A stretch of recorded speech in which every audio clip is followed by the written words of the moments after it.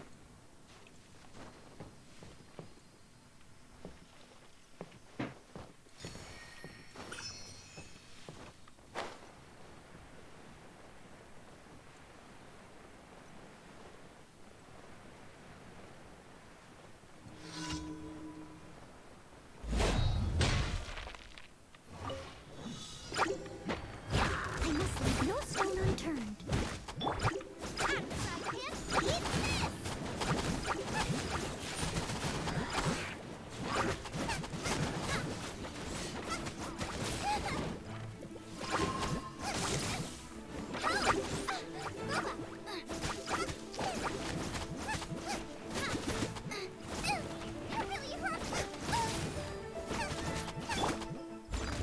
Time to clean up.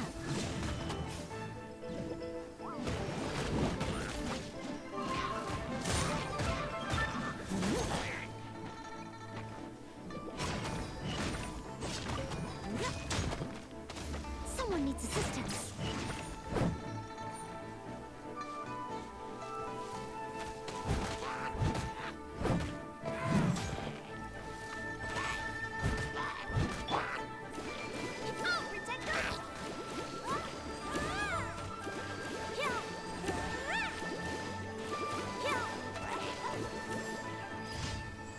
Righty, let's get it on.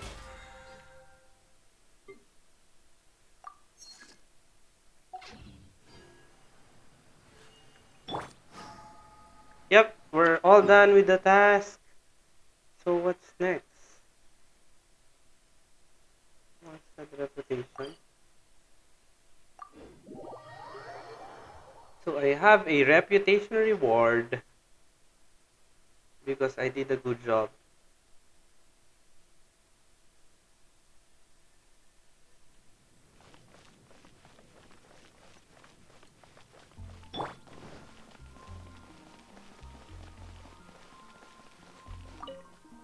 Hi, Herta.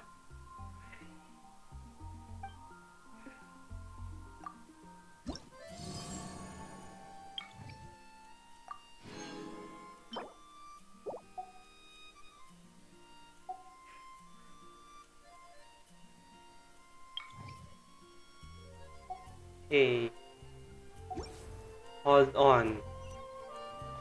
I'll go back to you after I completed all that tasks. Yeah. So, what's next? Yeah, let's complete this if we can. Ask Mona about the progress of her scrying.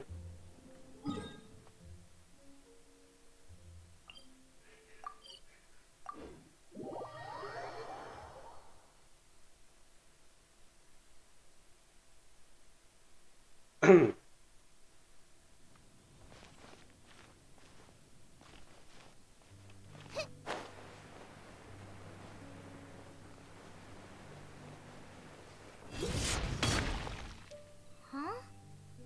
Is Fischl waiting for us? The time has finally come. Though it brings main Fräulein no joy to do so, there is something she must announce to the assembled populace. My loyal servants, one must Servant. bid you adieu till such time as I beckon you once more. Though we have faced many trials and tribulations together, you have all shown commendable courage in the course of duty. I feel a breeze now blows upon this place, and I feel that it blows in your honor. What? You're just gonna bail on us? Fischl, are you leaving? But I already have you on my With party. the arrival of this giant meteorite, many more people have succumbed to the slumber. Strong as the soldiers may be, they are struggling to cope. and there is demand for volunteers everywhere we turn. Main Fräulein and I shall tend to the victims on the soldiers' behalf. The rest of this investigation we place in your capable hands. Goodbye. You are a good listener. I enjoy chatting with you. To be honest, most of the other adventurers in the guild only ever talk to me when they want to hear Oz's reconnaissance reports. This little journey we had, it was a great adventure. I'm just sorry that it has to end so abruptly. Huh? You're talking a little weirder than you normally do. That's true. Oh, yikes! What am I doing? I totally broke form. What Main Fräulein means to say is that the mystical mysteries that vex and perplex are bound to be effortlessly extinguished by the advent of your commendable courage and wondrous wisdom. And now Oz's translation is the one that sounds all kooky. Main Fräulein simply wishes to say that she has every confidence that you will arrive at the truth of this matter. Ahem. Most indeed. My dear attendants, I hereby charge the Ritter Derva Ertelang with leading you out from the darkness, back into the realm of light. Who are you calling your attendant? Thank you, Oz, and thank you, Fischl. We will meet again. Once this matter is concluded, I propose that we all get a drink together. Yeah, right. Well, now we're 2 people short. But let's not get hung up about that. The good news is I found something else out. I shaved some dust off the meteorite and used it to do another reading. It was actually really effective. These rocks have been around for hundreds, maybe even thousands of years. Leonard must have lived a very long time ago. The meteorites carry his will and can pass it on to others. In other words, centuries on from Leonard's life, and the strength of his will is not diminished one bit. A guy from the distant past with a burning ambition to scale the highest mountain. I'd be willing to bet that he was an adventurer. Just like you. An adventurer? That does explain his obsession with mountain climbing. Our approach so far has been too passive, and time has been against us every step of the way. We need to change our strategy, and we need to attack this problem at its source. Paimon agrees. From now on, we need to put Leonard at the center of everything we do. Yes, ma'am. Because if the meteorites carry Leonard's will with them, then it's precisely as Fischl said. The rocks are, in a sense, a curse. I'm a little incredulous, but it turns out her blind guess was actually spot on. No, I'm a respectable astrologist, and I shouldn't stoop to that kind of criticism. Anyway, all we need to do now is remove the curse. Come on, Paimon, let's go. Okie dokie. Since we've got a historical adventurer on our hands, Paimon thinks we should pay a visit to the Adventurers Guild. Okay.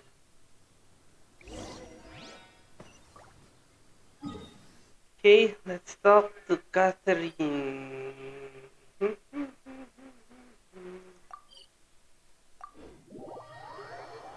Okay, hello to our 4 viewers. Welcome to Kaliri TV. I hope you enjoyed the stream.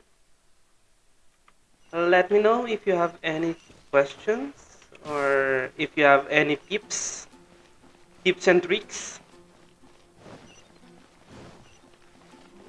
Any suggestion on how to improve my Our gameplay? records show that there have been many adventurers by that name over the years.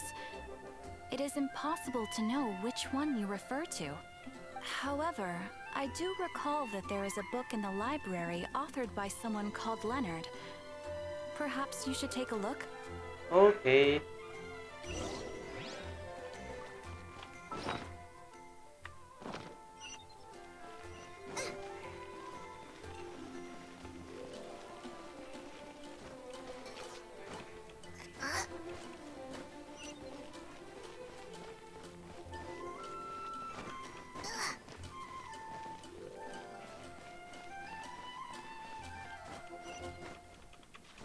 Why would I walk if I can climb?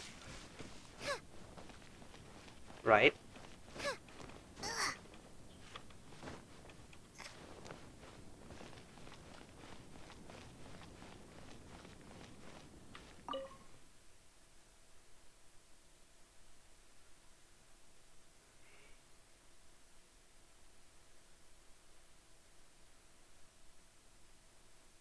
Hmm.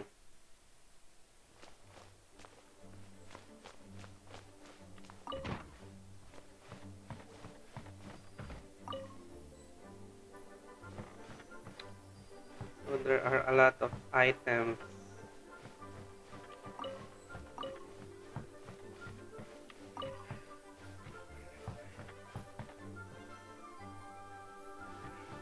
Before that, let's claim it. Claim all first.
There are a lot. Well, actually, this is a library, so it should have a lot of books, right? Silly question.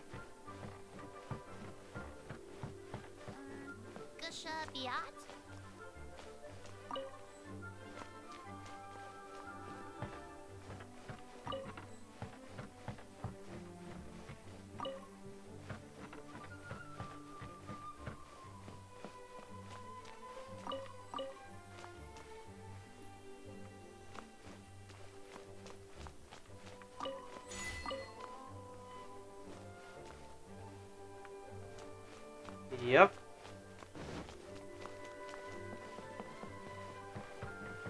I think that's all it. And let's check the catalog. Leonard. Where are you, Leonard? Aha! Gotcha! The index says that Leonard's book should be in the northwest corner on the top floor of the library. Northwest corner. Should be right over there. Northwest corner.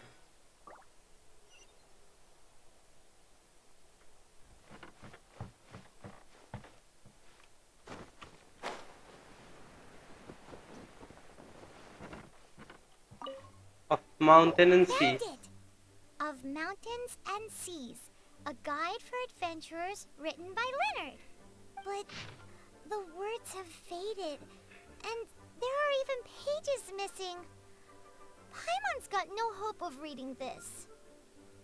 Hmm.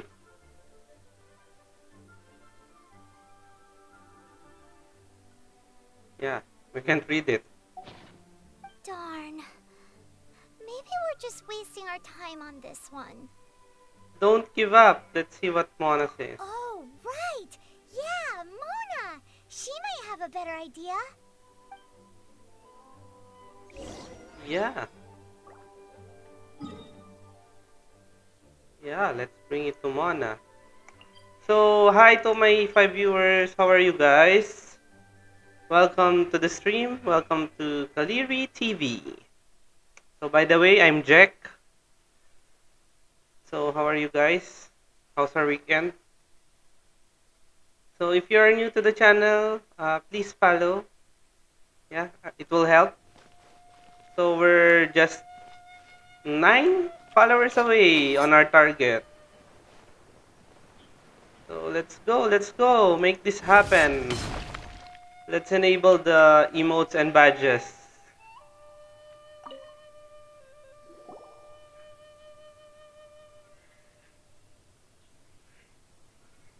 Look what we found! Leonard wrote a book! Ooh, let me see.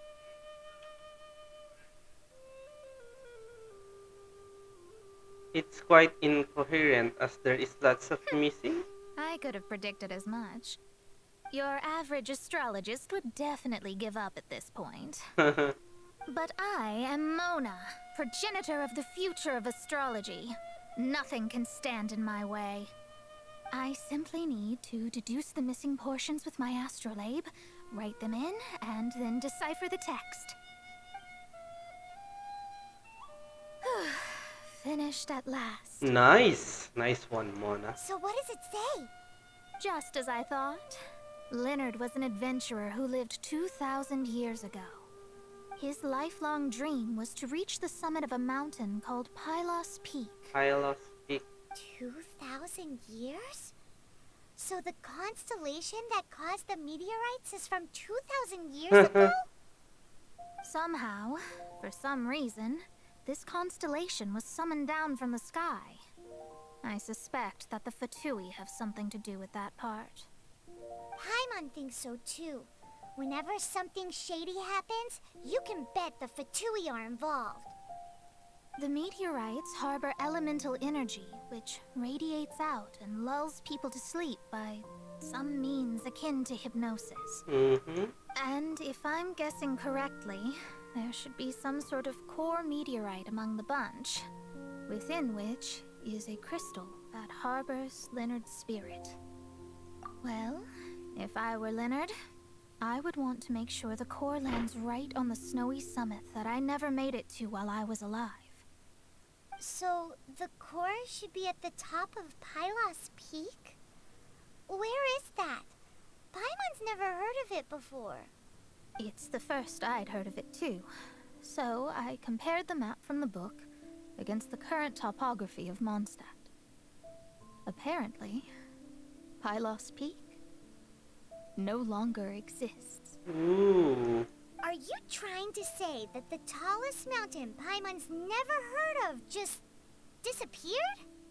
I once read somewhere that the Animo Archon, Barbados, once used his divine power to mobilize the winds and blow the ice and snow from the face of the earth. The whole landscape of Mondstadt was changed in the process. The mountains of that age were replaced by the vast stretch of ocean we see today. Still, a mountain that high, drop it into the ocean and it'll still leave a trace. The summit still reaches just above the water's surface, so the place known as Pylos Peak in Leonard's day is today known as Musk Reef.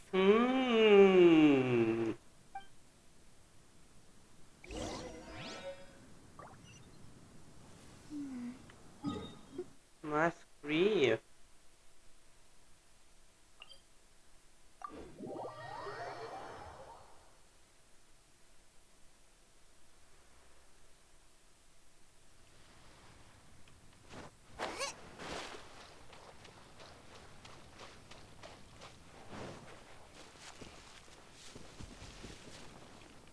Interesting.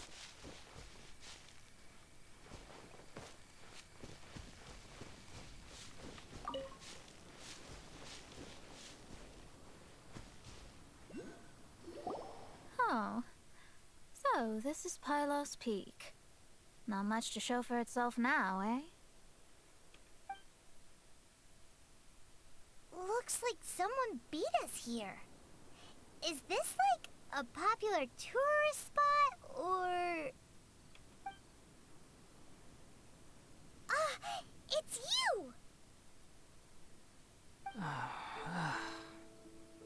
Huh? You again. How did you find this place? Look at the state he's in. Was he in that dream just now? He managed to extricate himself from the dream on his own strength? How is that possible? Just because you are powerless to do something does not mean that I am. Hmm. You're too late anyway. I Scaramouche. finished my research. We knew it! This was all a dirty trick by the Fatui! Save it. No more fun and games for me today. I'll come for you when I'm good and ready. Wait, what are you trying to achieve? You entered the dream they've all been having, didn't you? How much do you know about Leonard? Leonard? Who's Leonard? Whatever. I have bigger fish to fry. I've discovered something far more important and far more terrifying. What? What is it? The stars, the sky. It's all a gigantic hoax. A lie. The stars are a lie. What are you talking about? Is this some kind of astrological debate between you and Mona? Because if so, surely you can come up with a better argument than the stars are a lie. Seriously, who's gonna fall for that one when you can just lift your head up at night and see them up there twinkling away? Oh, you are so naive, it kills me. Still, can't really blame you. After all, I used to believe the same thing myself. Up until a few moments ago, that is. A few moments ago? You mean... Look, I really don't have the time to do this right now. What was the Jester thinking? He must have had some inkling of what we might discover on this mission. Would it really have been so difficult to give me a little forewarning? Or maybe he just wanted to give me a fright. Time for me to go out and find the truth. So long, suckers. Suckers. Oh, can you believe that guy? He calls us suckers and then he just trots off. No one disrespects me. No one. Ugh. Time to show them what you get when you cross world-class genius with pure, unadulterated rage.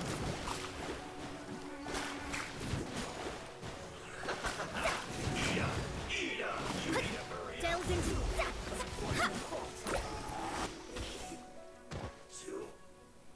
And you died. Wow, you fought so fiercely. Told you. That's what happens when you disrespect me. Mona, you are a force to be reckoned with. You bet I am. Paimon, you agree too, right? Did I show those Fatui who's boss or what? Sure did. Without you here, those guys would have caused us a whole lot more trouble. See? How do you like that, Harbinger? Scumbag. He seemed genuinely shaken, though.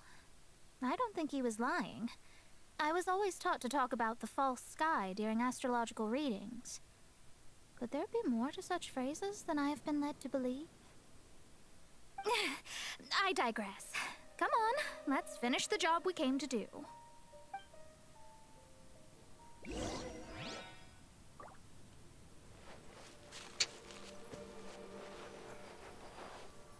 Destroy the meteorite core. Whoa, this must be the core.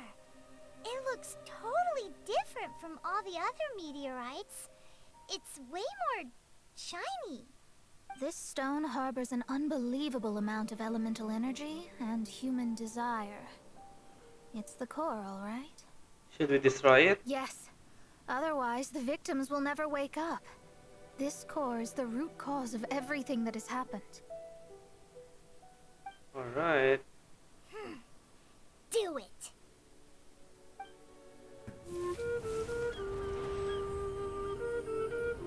With ropes, we can scale mountains. With boats, we can sail the seas. By age 40, I had conquered every last domain. Pylos Peak alone defeated me. as an adventurer, and well, maybe in other ways too. Now, I am approaching the end of my life. Many times I have sat and stared up at that peak as the boundless snow slowly engulfed me. It is a beast without weakness, the merciless face of the world. It fills me with fear. And when an adventurer loses courage, they can no longer climb mountains. My mountaineering days may be over, but I have a greater ambition now. Humans create tools to conquer nature, and when nature conquers them in return, they create better tools. Where our legs cannot take us, maybe our tools can. And when tools fail us, perhaps wings can carry us instead. My dear friend, I leave you my designs for the wings of incompletion. Against the unknown, humanity stands as one. To be alive is to seek, to set foot in every place that the eye can see. I have little time remaining, though the wind has not yet come for my soul. But between us and your children, students, and friends, I believe that someone will reach that place at last.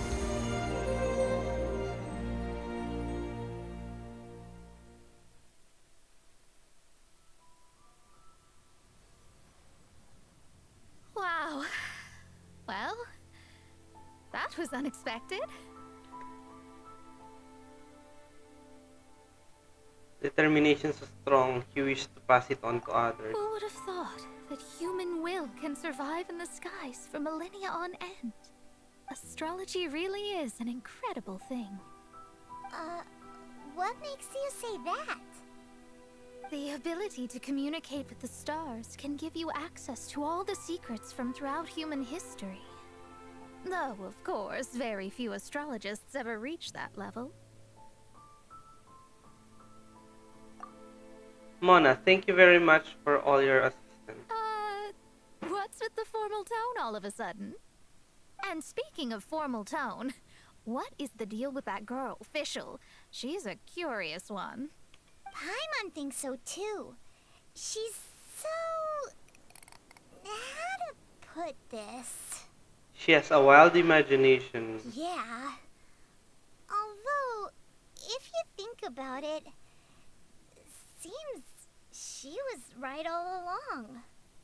Is she one of these people who uses the wrong method but still gets the right answer? You may well be right.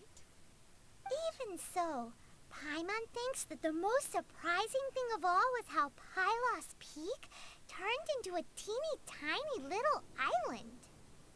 A mountain of yesteryear now sits as an island in the sea.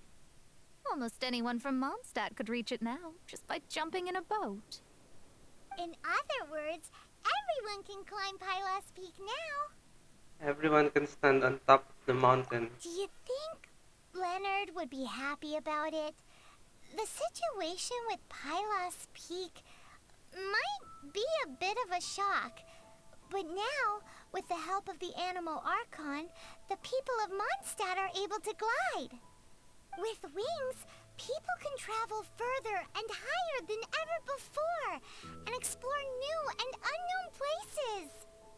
Leonard, is your wish now fulfilled? The victims should finally start waking up now that we've dealt with the core. And we have finally finished our commission from the Adventurers Guild. I wish everyone a speedy recovery.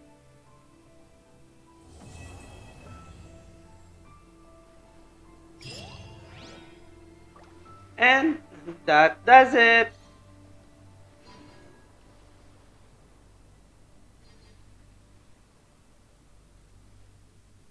I must leave no stone unturned.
we at now? So, yeah, talk to the bank staff. Upon your return from visiting the Adepti, you discover that the Xing have hidden the Geo Archon's vessel away. Shield the promised child. I think he's called child. Promise he'd find someone to break the stalemate. So you pay another visit to the Northland Bank. I Okay. can't decide whether pyro slimes taste better with salt.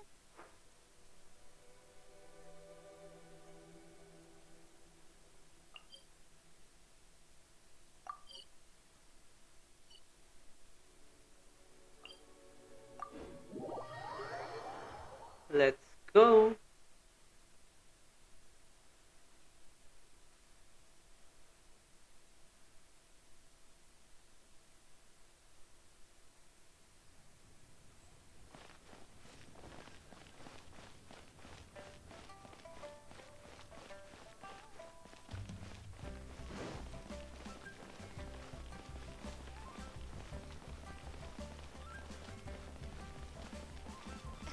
New stock at Sigo Antiques? Feel free to take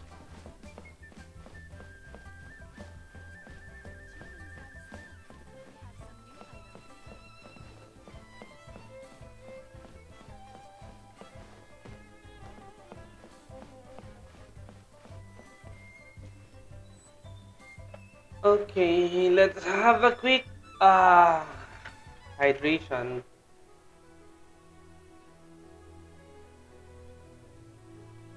What should I put in my letter? So, what's up to my four viewers? How are you guys? Welcome to Kaliri TV. So, I hope you enjoy watching.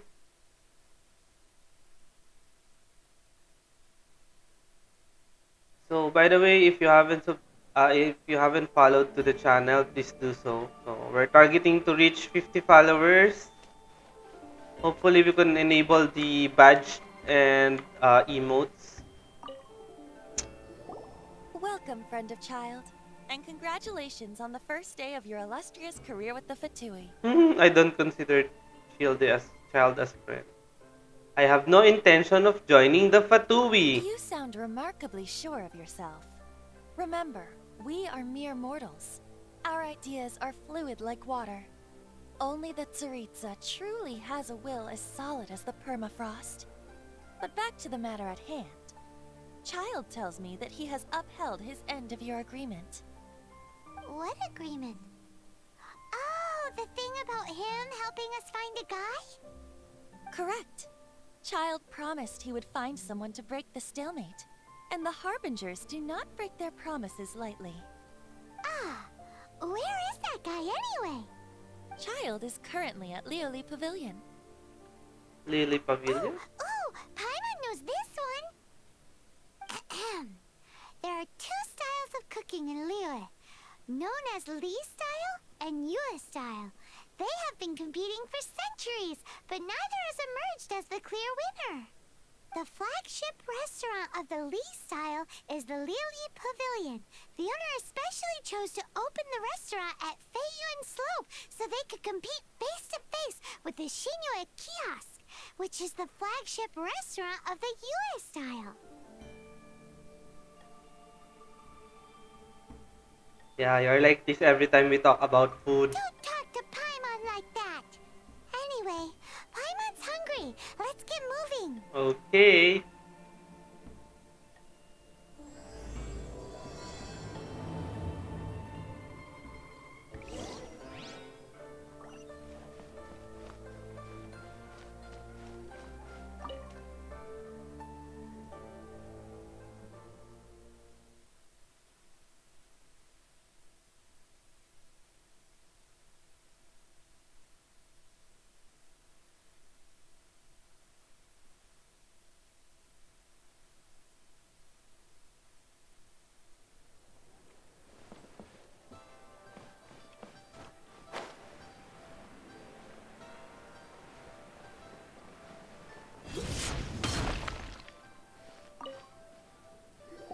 What's up, You child? made it. As promised, I have found someone who can help you. Someone who can solve the mystery of why the Liyue Qixing would hide the Geo Archon's vessel. So, where is he? In Liyue Pavilion? He certainly is. Come, I'll introduce you. I took the liberty of setting up a business dinner, as per the Liyue custom.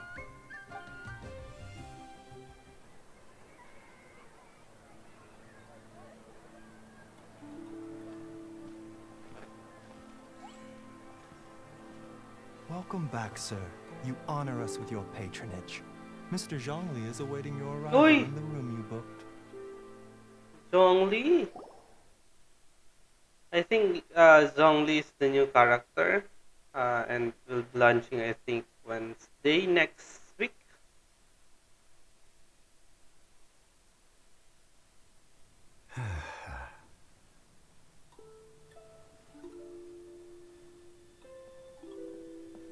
Hi. Hmm?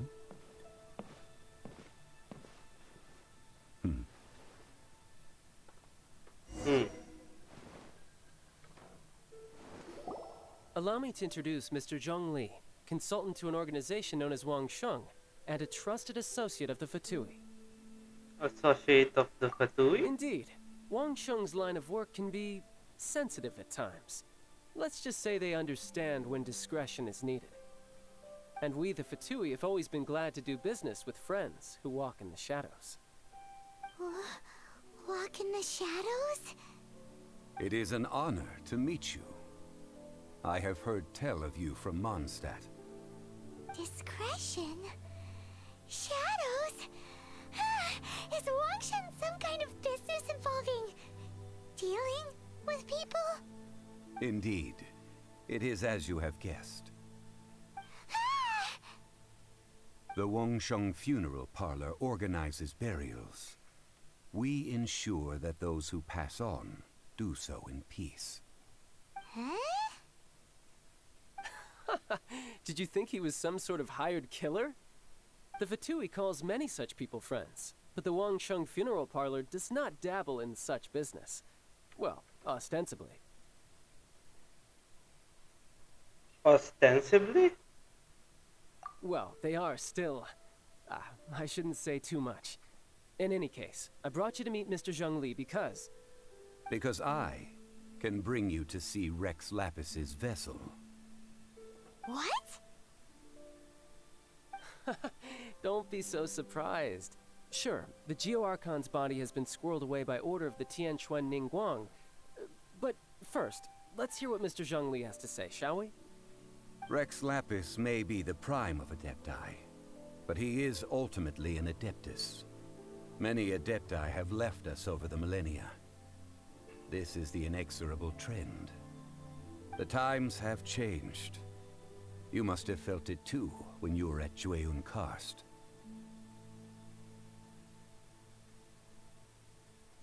The G-Archon is also an Adeptus? Archons go by many names. The god of contracts, the god of commerce, the god of war, Morax, Rex Lapis. Is the idea that he also has the title of Adeptus so strange? As you have seen, the time of the Adepti is ending, and the time of mankind is slowly dawning. In years past, Liyue's tradition was that a huge memorial service be held to mark the passing of every Adeptus. But this time, the Qixing have made no attempt whatsoever to respect this tradition. It is sacrilege. Yeah, the killer hasn't even been caught yet. Deicide or not, the concern of the Wangsheng Funeral Parlor is this. When the ritual to receive this god is so kingly, it is all the more egregious for his final send-off to go unattended to. Traveler, Child has told me a lot about you. Since you have had dealings with the Animo Archon, could I ask you to help me prepare the Geo Archon's last rites? I accept your invitation. A wise decision. The Tianquan Ningguang has forbidden anyone from accessing Rex Lapis's vessel, which of course you would need to access if you were to achieve your goal of meeting all of the seven. Precisely. Only by participating in the rite of parting will you be able to see the form of Rex Lapis again. Looks like there's no other choice. If we are agreed, come with me. We will speak of the details as we work.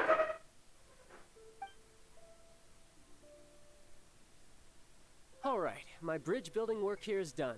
Turned out well, didn't it? You can go if you want to. Don't worry about me. I might just have a few more drinks. And get acquainted with these things they call chopsticks in the meantime.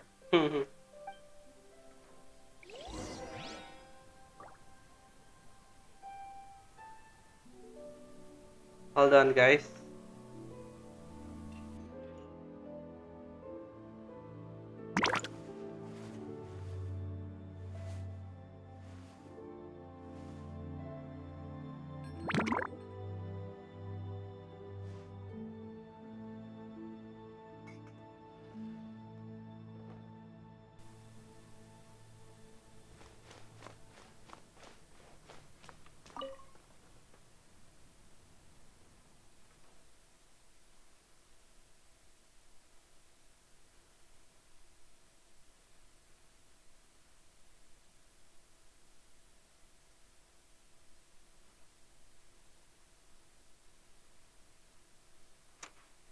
So, again, hello to my 4 viewers. How are you guys?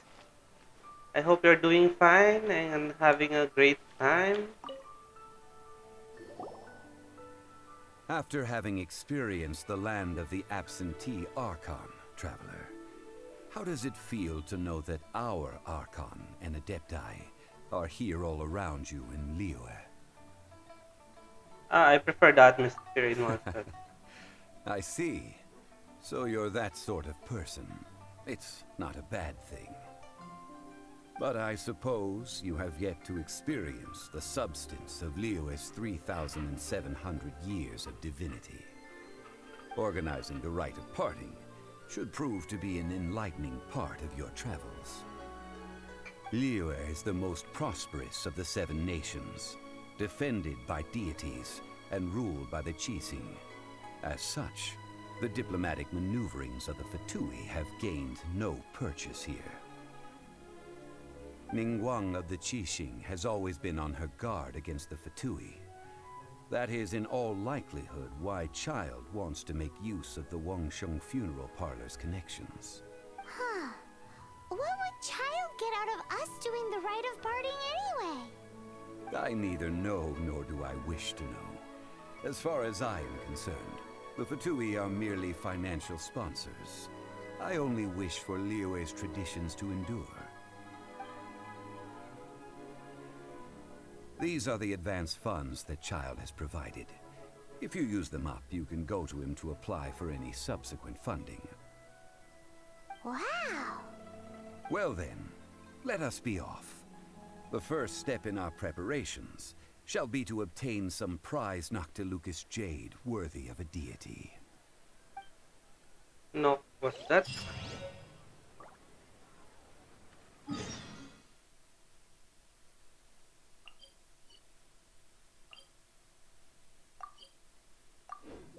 Noctilucous jade?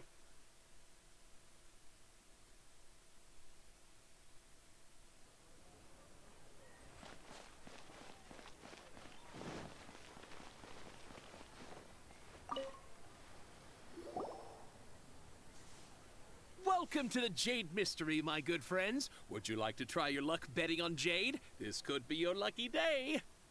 It's cheap and it's fun, and who knows, you just might strike it rich. Betting? No, we're here for... what was it again? Noctilucous jade, of radiant grade at the very least. Radiant grade, Noctilucous jade? I see. You're not a tourist. My apologies. I have some here for your perusal. What do you think? The Jade Mystery is an old name in the jade business. Just look at that wonderful quality. Rex Lapis doesn't often bless us with such finery. Go on, pick whichever one you like. These 3 pieces really do look pretty. Not like the ones you usually dig up. But how do we pick? Should we just grab one and go?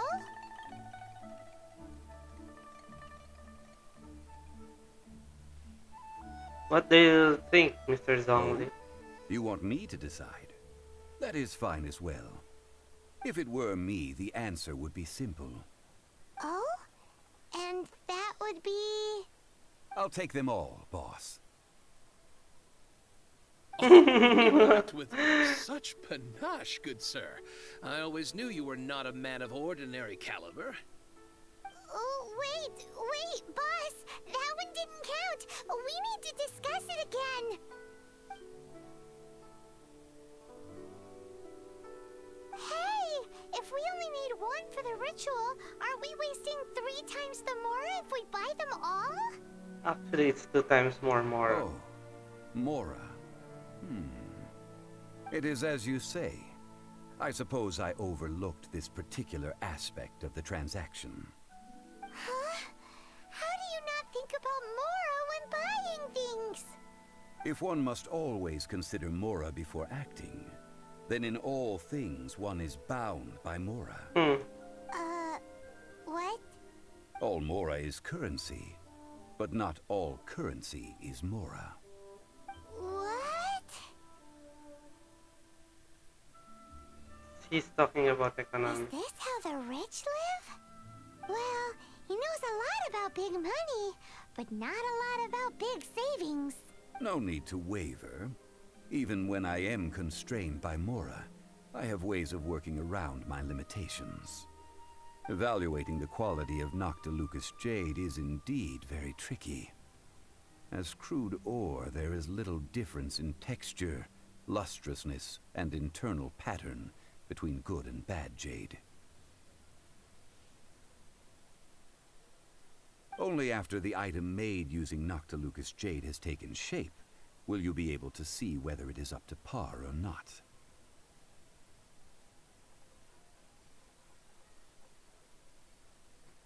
If you return to those crafty merchants to quibble, they will counter by saying that your crafting bench is to blame, or that your heat control was poor.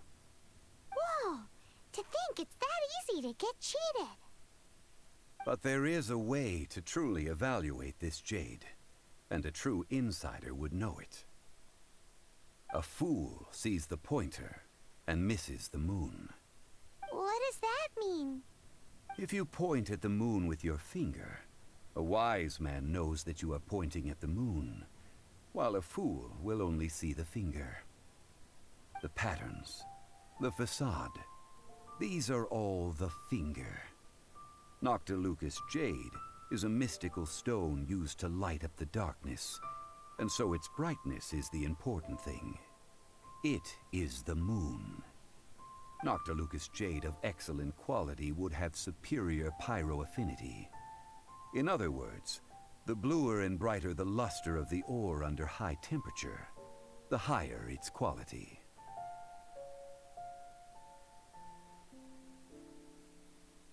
Is this normal life of a high-class gentleman? I have imparted the priceless secrets of the jade trade to you. Now, all that's left is to put it into practice. Priceless, huh? Hyman's just said that we might never be able to use it again.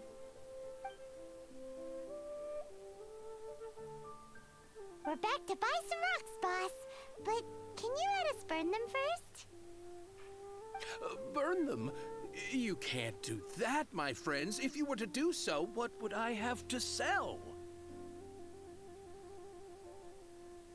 Then can we get some small samples? That would... well... fine. As you wish, then. How about this? I can take a small sample of all 3. I'll take a bit of a loss. We'll count it as a friendly gesture. Don't worry. I know the rules. As long as we can prove that it is good jade, you will not take a loss. All right. Take these as samples. I've carved them off with a knife and tagged them to boot. This sample. Aren't these too thin? Even paper's thicker. No, even a bug's wings are thicker. These are almost see-through. This is impressive handiwork. Oh, you flatter me, but I have to be gentle with these rocks. They are my pride and joy. If I'd taken off even a bit more, it would have killed me. But wouldn't something this thin go poof if we held it to the fire? It can't be helped. Trying to deprive a merchant of his profits would be like forcing a ravenous wolf to vomit up the food in its stomach. Nonetheless, under the right conditions, these thin slices will serve. What sort of conditions? While we add the high temperatures using pyro, we can use hydro to reinforce it from within. This way, the samples will not disintegrate immediately. Oh! Oh, sir, to think you were this learned. Thank you for your understanding. Strictly speaking, asking for samples when we have not yet agreed to purchase the goods is unfair. Trade in Liyue must be based upon fairness. Well, guess we just need to find a place to try this out. How about the kitchen at Xiangling's place? You mean at Wanmin restaurant? As long as we do it when she's not in. That would not do. It is a place where people come and go. They would be endangered if the elemental reaction were to get out of control. We cannot take such a risk. Oh, Paimon remembers we once saw this big pot down at the Dada Upa Gorge in the camp of the hilly churls from the Meaty tribe. It's real sturdy and should be able to take the elemental reactions. Okay. Now, let's pack those samples up and make a move.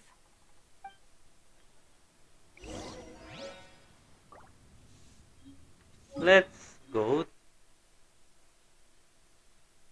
Where is it?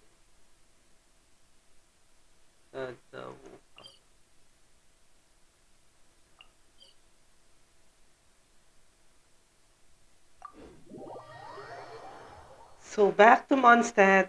So what's up? Hello to our 4 viewers. Welcome to Kaliri TV. So I hope you are enjoying yourself, watching me watching me watch. Because there's still no action happening yet.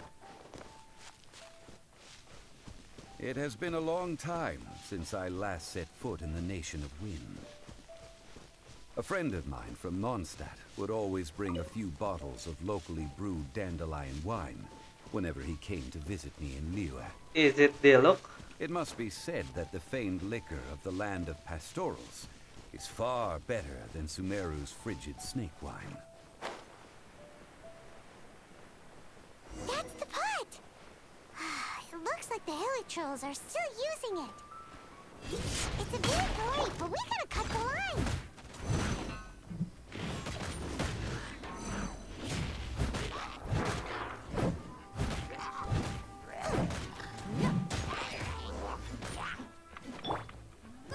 Get them! I missed the spot.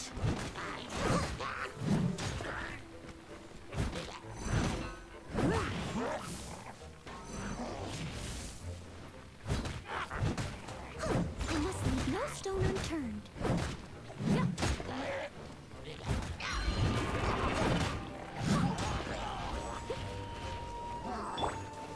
By royal decree.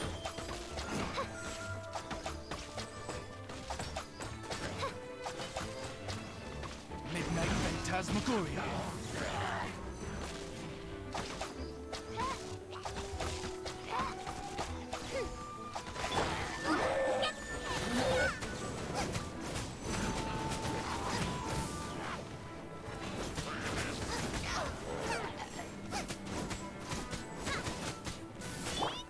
Leave it all as a dutiful maid would.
Alrighty. There's still soup in here. These hilly churls sure have big appetites. Well, it's our lab now. This soup looks like it could be used as our hydro-elemental protection. Let's fire it up and begin our experiment. We're ready to go. Paimon will help remember which one of the three is which. Use pyro to keep making the pot hotter until we get the results we need. Mr. Zhongli said that the shinier and bluer the ore gets, the better it is. So, pay close attention.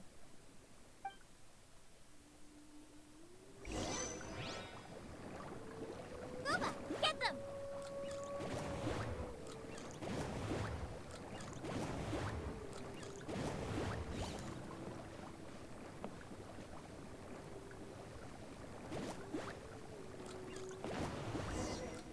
Whoa! That light came from the first Noctilucous Jade! Hilly trolls are surrounding us again! Were they attracted by the light? Such nosy neighbors! Let's take care of them and continue again out! Leave it up to me.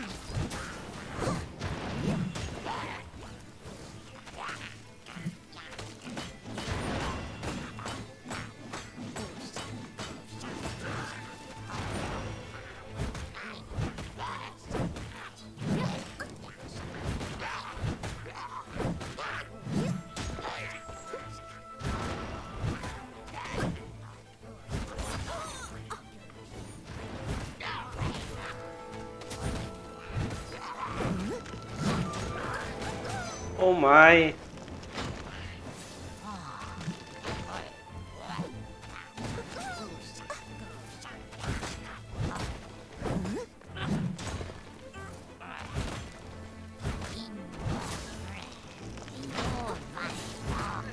must leave no stone unturned.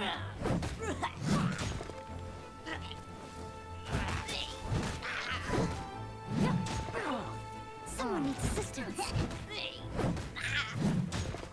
Someone needs assistance. Nice and spicy.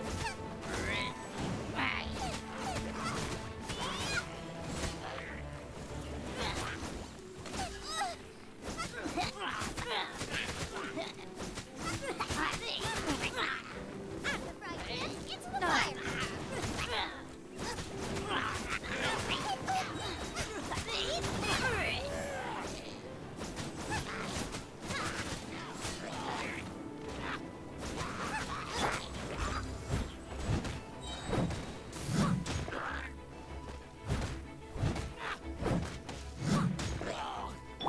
Let the show begin!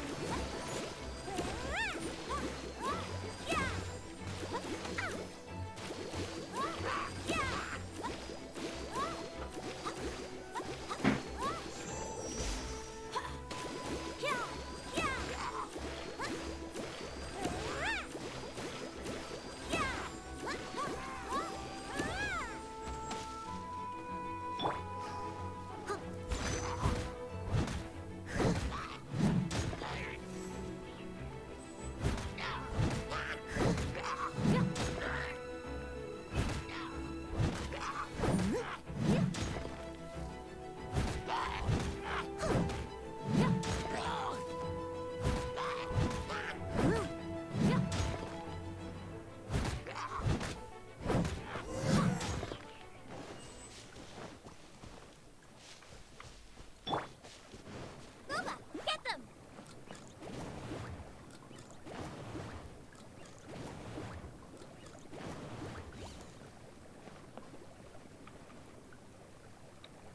Go. That light came from the second Noctilucous Jade, didn't it? More hilly trolls. They don't give up, do they? Looks like they're mad that we ruined their food.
Yeah.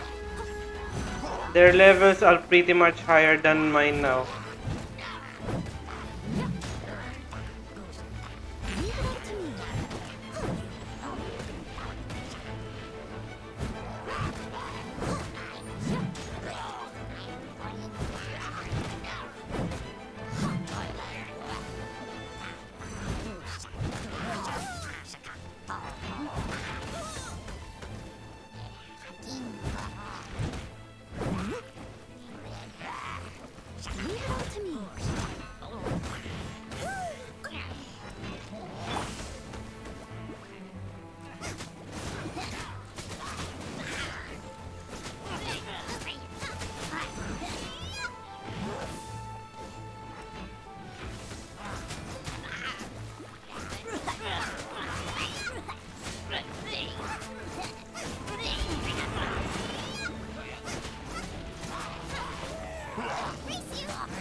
I'll catch up.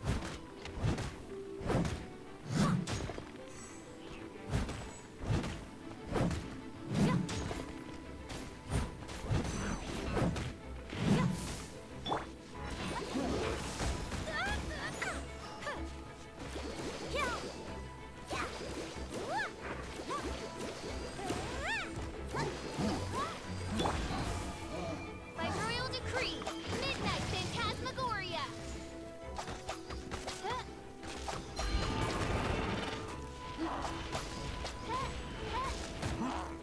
Oh, goodness gracious!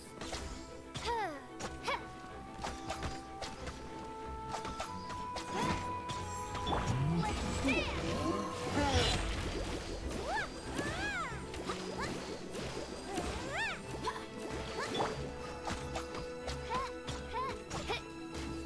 By royal decree!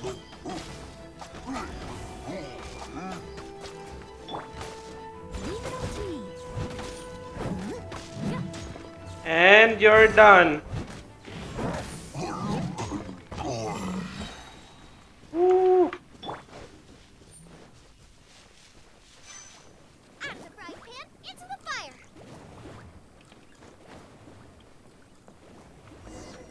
Ow! That's bright! Too bright! That was the third Noctilucous Jade, wasn't it? It was so much shinier than the rest.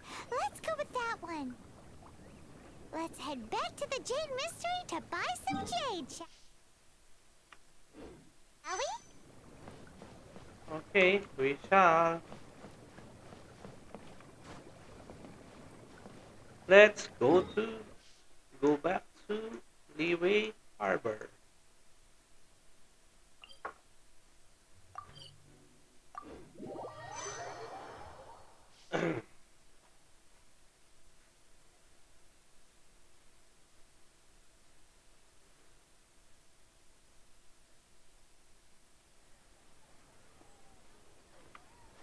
Race you!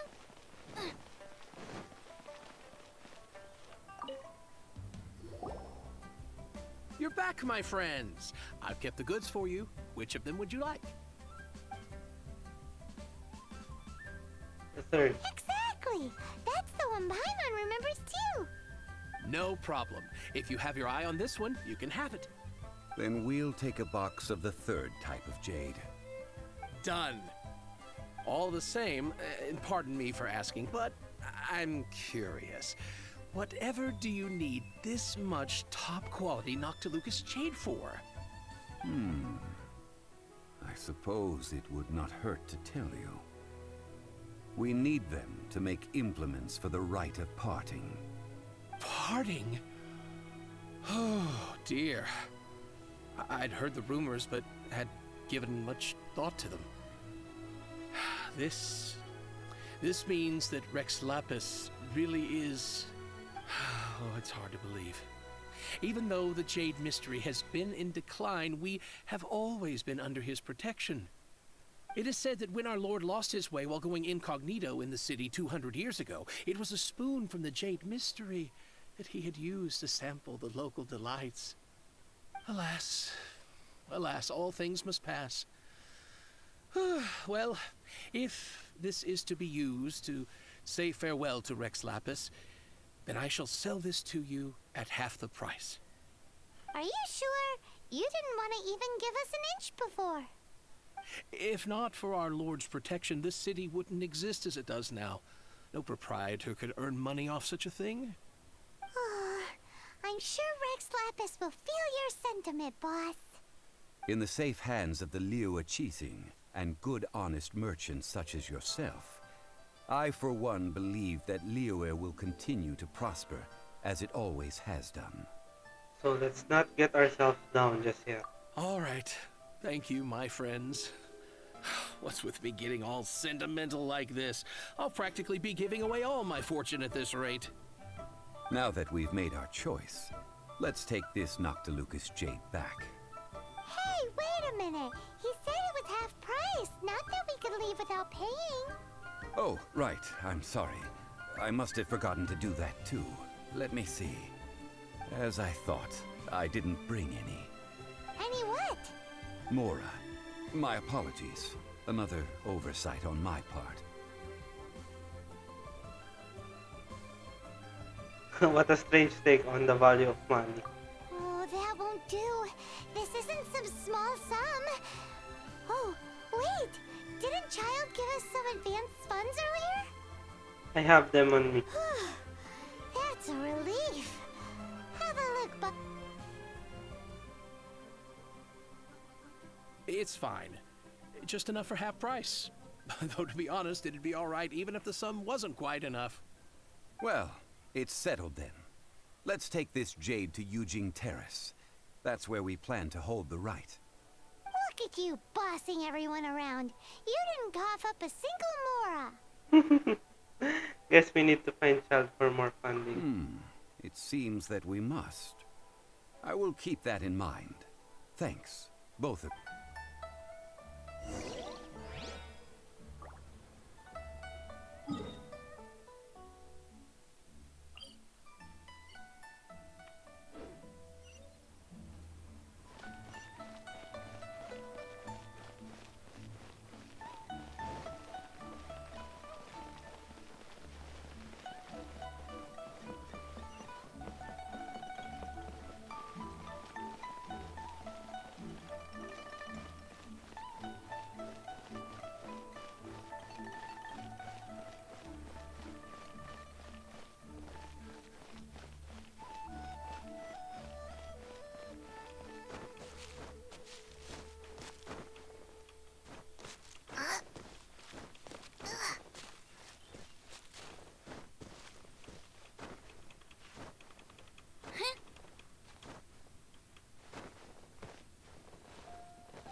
We can leave the jade here. I have already called for a jewelsmith to shape them into the implements that we will need. Ah, yes. I have yet to go and see Child. So, as for the jewelsmith's remuneration...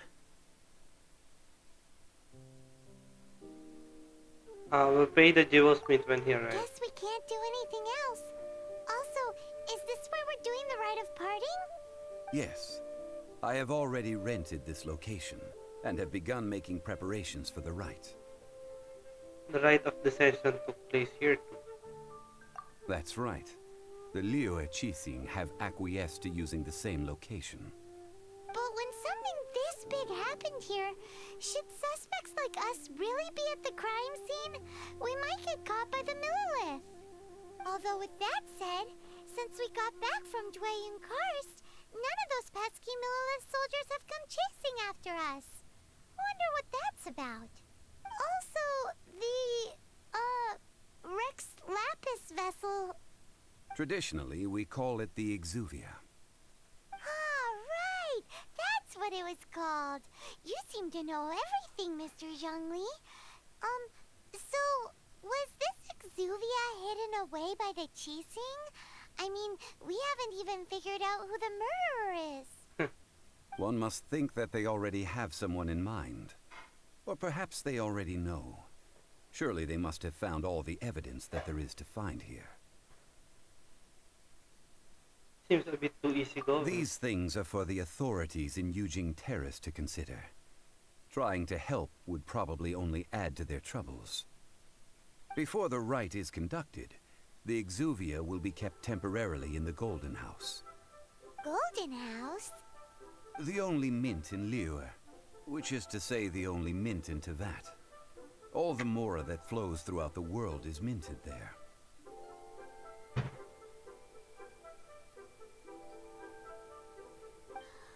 Wow! Oh, no!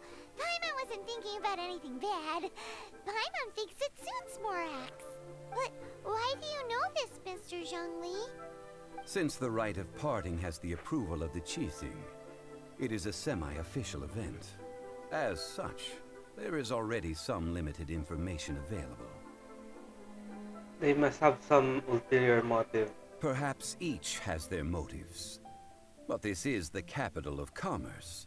A little exploitation once in a while is not unacceptable. In Liyue, where the god of contracts reigns, only contracts may not be betrayed. I, for one, have no issue with little maneuvers outside their remit. Well then, we should go and prepare the perfumes used in the rite. Perfumes? Where'll we get those? Do we buy them? No. We make them? Perfumes used to honor the gods must be freshly decocted. The quality of the silk flowers we require is also special. Silk flower petals contain a fibrous material of good quality, often used in brocade making. Its scent, however, is most elegant, and is especially suited for solemn events, like giving offerings to gods and adepti. It's time for Zhongli's lectures on high society again. We shall not speak of the details right now. Follow me. We shall go to the merchants to purchase our ingredients.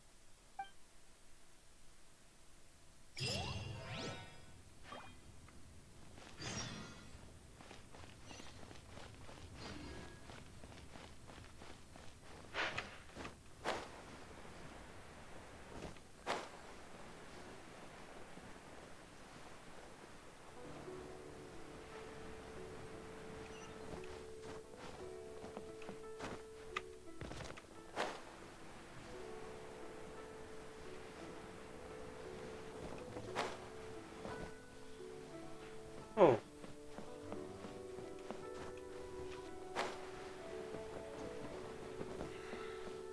It's under. Hey, boss, do you sell silk flowers here? Silk flowers? We certainly do. Which kind would you like? Which kind? The good kind? The best kind? Remind Paimon what kinds there are again? Ugh, you ignorant shoppers. Always coming in here with your stupid questions. Golden House Maiden, Valley Weaver, and Fate's Yearning. One of each to start with, if you don't mind. My goodness, this gentleman is quite the connoisseur. You two must be his servants. Please refrain from any further attempts to contribute.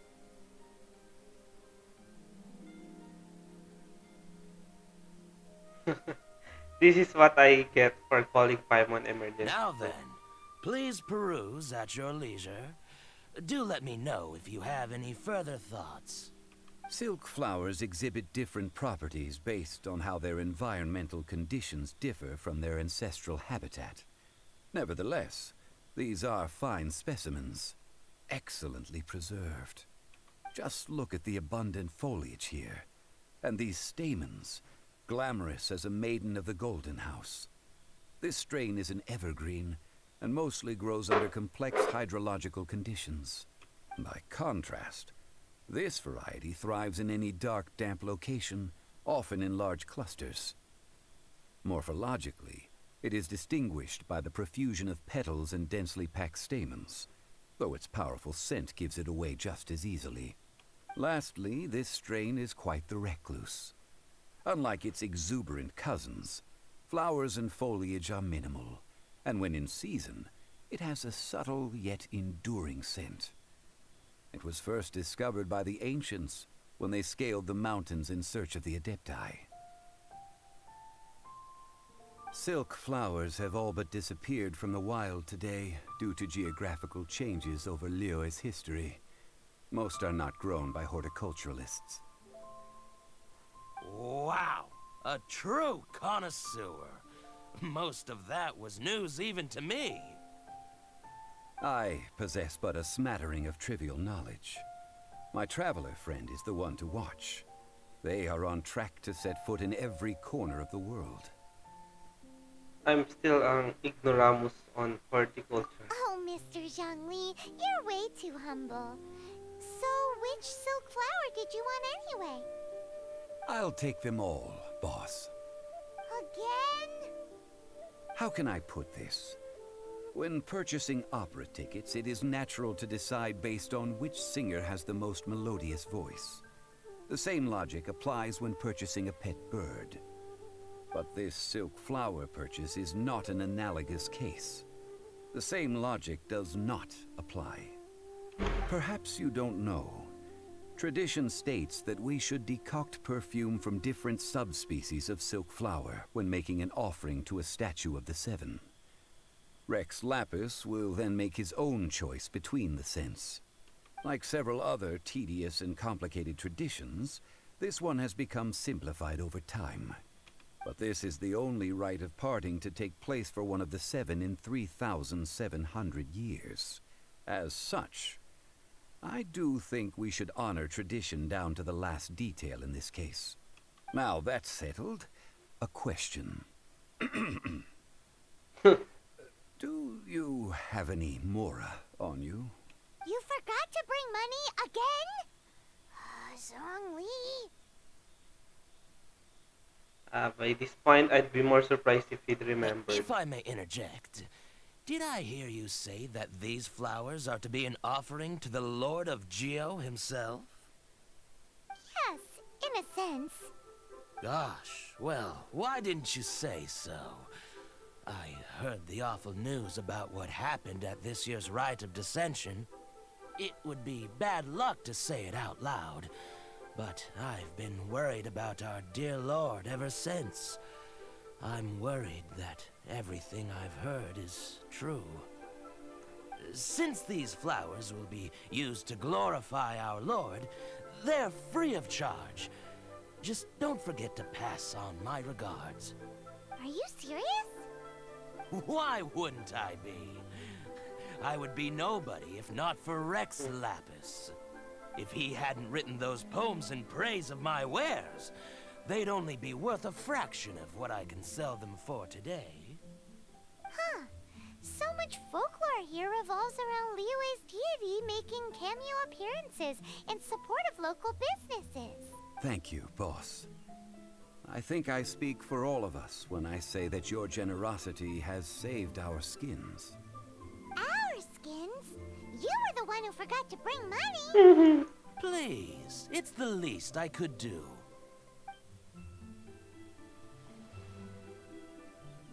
So, now that we've got the flowers, how do we make the perfume? Ideally with the help of an expert. Unfortunately, none of my acquaintances have personal experience in the art of decoction. Talk about first world problems. Hence, I need you to help by asking around in the city. Try the common folk, especially women. So this time we get to go around town looking for nice-smelling ladies to talk to? Paimon likes this job. I will wait for you near the statue of the Seven. Meet me there when the perfume is ready. Yes, Maybe sir. we can find some good candidates at the Adventurers Guild. Let's ask Lan. She's master of the Liyue branch, right?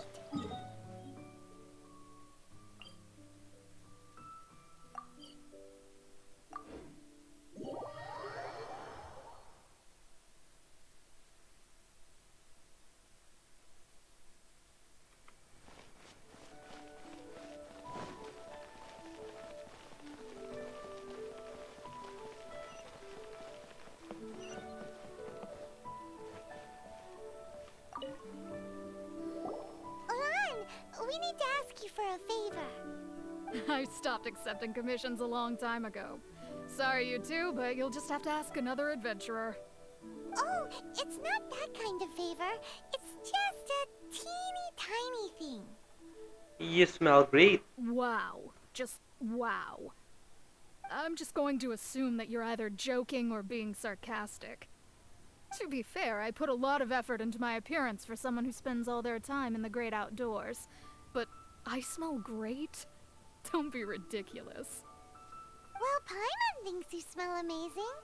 So come on, Lon. What's your secret if not perfume? Now that you mention it, yes, there is something. What is that scent? Oh, it must be from the Qingxin flowers I picked on the way back. I forgot I still had them with me. Aha! The truth is out. Lon's got a soft spot for wildflowers. No, they were for medicinal use only. Anyway, this is a pointless conversation. If you want to know about perfume, try talking to Qimei. The fortune teller, right? Paimon remembers she smells pretty good. Thanks, Lon. See you around.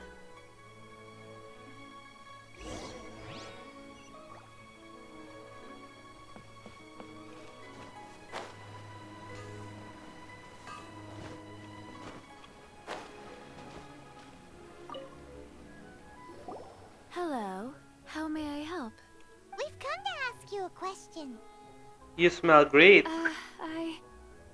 Sorry, you caught me off guard. Most people aren't so direct. I think we need more time to get to know each other. We just wanted to know what perfume you normally use. Oh, well, I don't actually use any. That said, some of the cosmetics I use are scented. Perhaps that's the cause of this confusion. Since I usually set up my stall by the docks, I avoid perfume like the plague, because Celestia forbid those lusty sailors catch a whiff and come hunting for the source. That's the worst thing Paimon's heard all day. While we're on the subject, have you never heard anyone mention Yingar's homemade perfume? Yingar? Yingar? Oh, as in scent of spring Yingar? Yes, that's her. Many a rich family's daughter has gotten her to make perfume for them. Apparently, her homemade product is better than anything you'll find on the market. Great! This is just the intel we need. Finally, we're getting somewhere.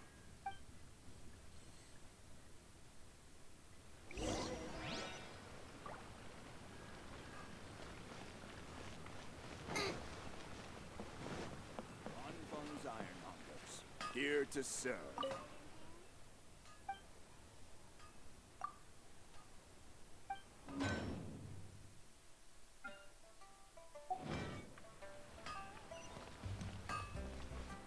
Race you!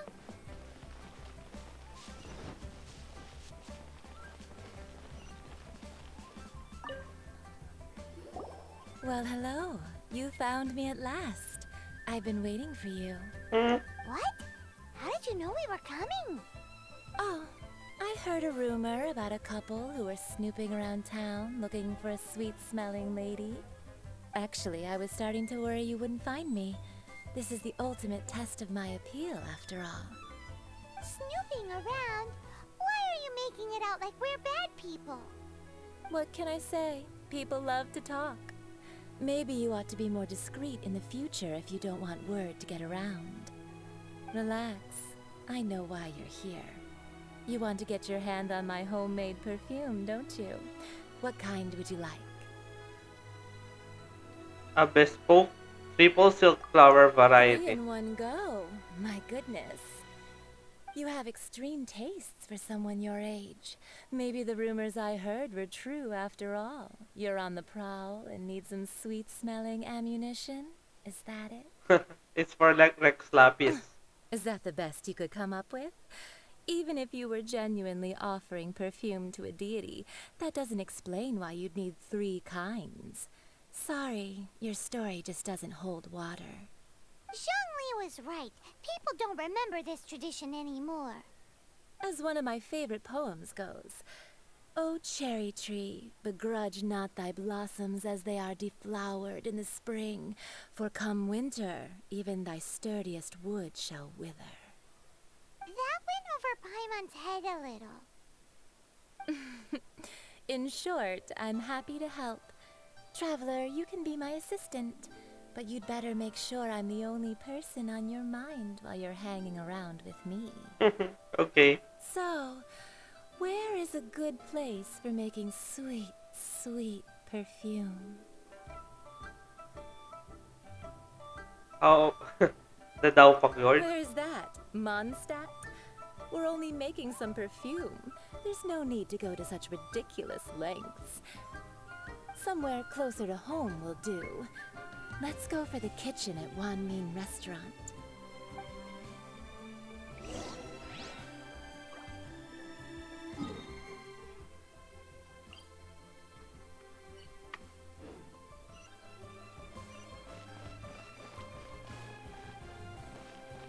I save this money or invest it?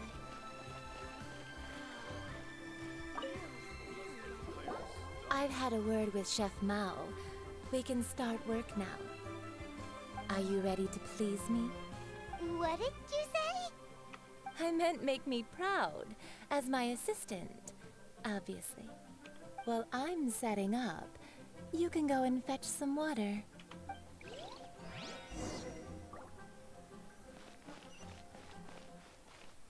Wow. Neo's really got a lot going for it. Ugh. Liyue people must have iron stomachs. Try something new at the Wan Min restaurant.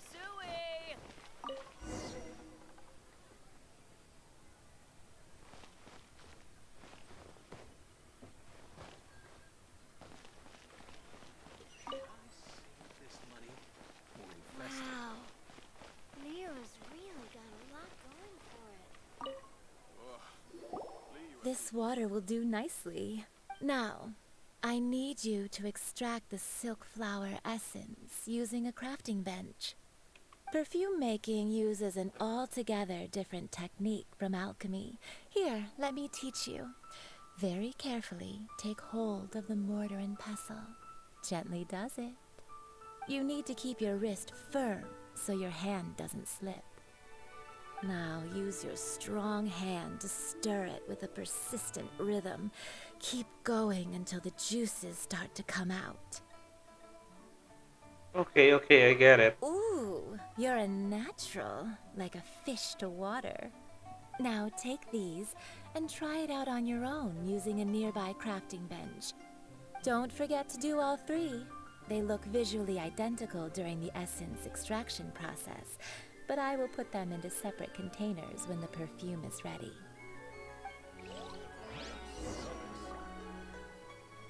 Try something new at the Wan Min restaurant.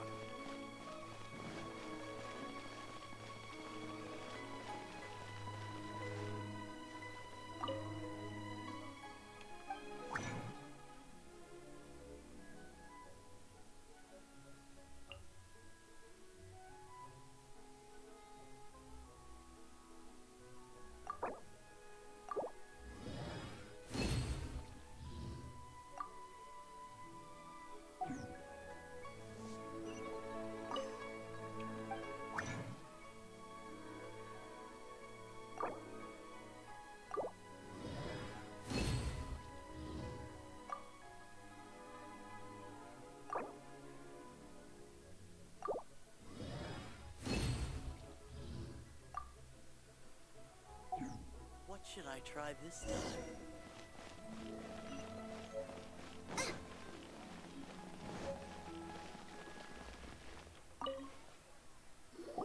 Wow, this is some exquisite silk flower essence.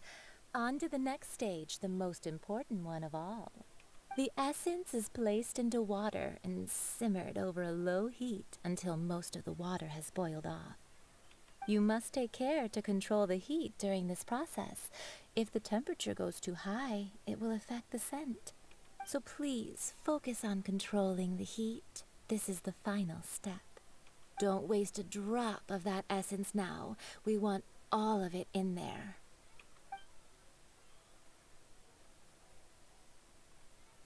All three perfumes are ready, and you, my friend, were a wonderful assistant.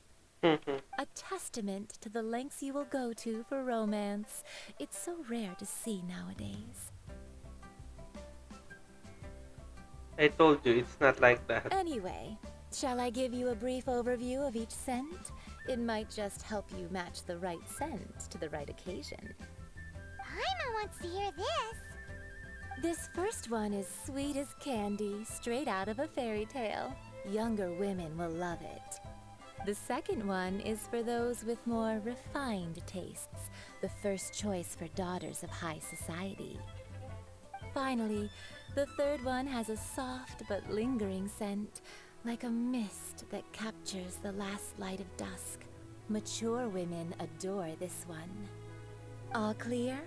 Don't get them mixed up now. You'll ruin the mood. I think I got it. Good. Be sure to come visit if you ever need help with anything, okay? I'll leave you with some parting words. One who tries to sail 3 boats simultaneously should be careful not to go overboard. Come and hang out with me at Scent of Spring sometime, okay? Let's take these 3 perfumes over to the Statue of the Seven. Mr. Zhongli's probably been waiting a while.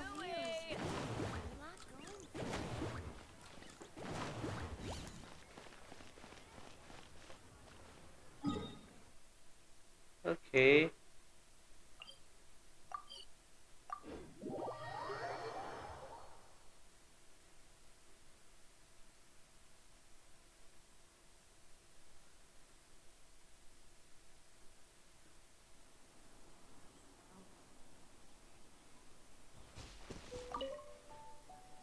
Here is it, Zhongli. We've brought the perfumes, Mr. Zhongli. Did we take too long? You were just staring up at the statue. Oh, you're back. Don't worry, I haven't waited long. Compared to the watch that Rex Lapis's statues have kept over Liyue, this was but a brief moment. Well, how can a person compete with a statue? That is true. Well, have you brought the perfumes? 3 sets, and not 1 less. Thank you both. Let us offer them up. This is the first kind of perfume. Miss Yinger said that it's sweet as a dream, and it's liked by younger ladies. This is the second kind. It's got an elegant smell, and the daughters of high society love it. The third kind has a gentle but lingering fragrance. Something like the dusk mist, and it's a favorite of mature ladies. Oh, what was that?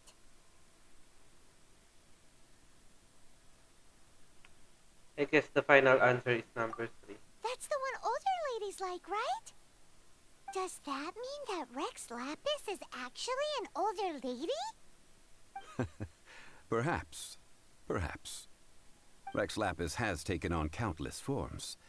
Perhaps that really was one of them. What a shame. We only got to see the giant dragon form, and... Let's hope the Qixing can catch the real killer. We can leave that to the authorities. Let us focus on the fond farewell for Rex Lapis.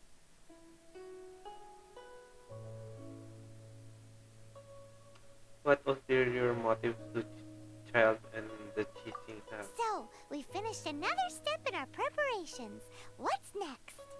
Next, I would like the 2 of you to help me borrow the cleansing bell. Cleansing bell? At present, a friend of mine named Madame Ping is the guardian of the cleansing bell. She lives near Yujing Terrace.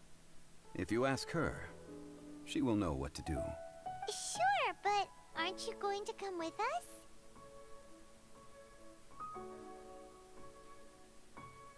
Ah, I have certain reasons why I cannot be there in person. Please, do this for me.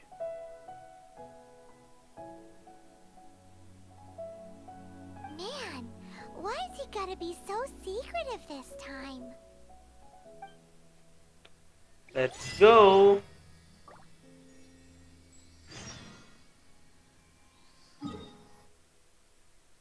Modern Ping.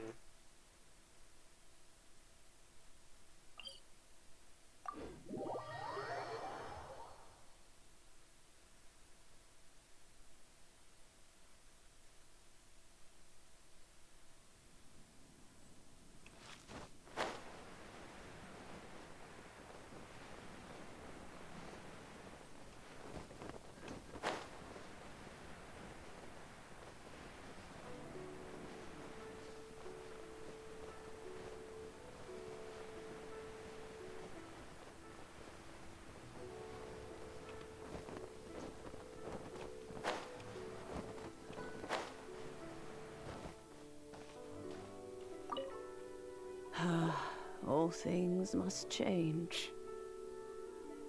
Are you alright? It's nothing. It's nothing. I just thought it a great shame that so many of these glazed lilies have wilted.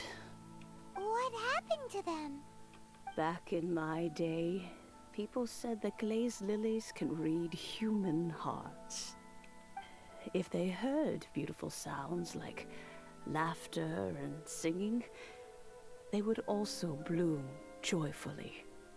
But if they heard too much wild gossip or slander, they would quickly wither away.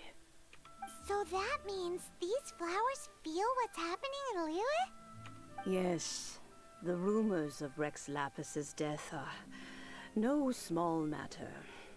They are everywhere. Some say it was a Fatui plot. Others say that the Chising made it all up. And still others think that that which lies in the deep is breaking free. This harbor is like a mountain of dry tinder. One spark, and the fire will consume us all. Well, I shall say no more. This old woman's grown too old and naggy. Did you have something to say, youngster? Yes, we'd like to borrow something from you. Borrow something? Oh, you've come to borrow the cleansing bell, yes? Yes, ma'am. Apart from that, I don't have anything of value that you youngsters might want. But it was not originally mine, either. That trinket used to belong to a friend of mine. I was a vain beauty when I was young, and I would pester him for that bell all the time. He could not dissuade me, and so he gave it to me. But he said that if someone should come to borrow it, I must not be loath to give it away. It has been many years, and who knows how many times someone has come to borrow this bell. Still, though, I can't recall when it started. It's been a long time since anyone has come to borrow it. Oh, these old bones are so slow to look for things. I doubt you can wait that long. We can look it for ourselves. That's right, Granny. We'll follow you back home and search for it ourselves. And, we can help with chores if you have any too. All right, children. There is no need to worry. I didn't place the bell very far away. Do you live near here, Granny? Whoa, but this is Eugene Terrace. It's gotta be expensive. Oh, an old lady like me can't afford to buy a place in this city. See this ceramic teapot? My entire household is in here. How does that work? Contains your house keys. The bell is all you own. Hey, that's rude. And even if it was like that, it must be a very expensive bell, right, Granny? Oh, youngsters. I simply mean that the bell is somewhere inside this teapot, and you are quite welcome to borrow it. if you can find it. Hmm? This granny's so weird. What does she mean her whole household is in here?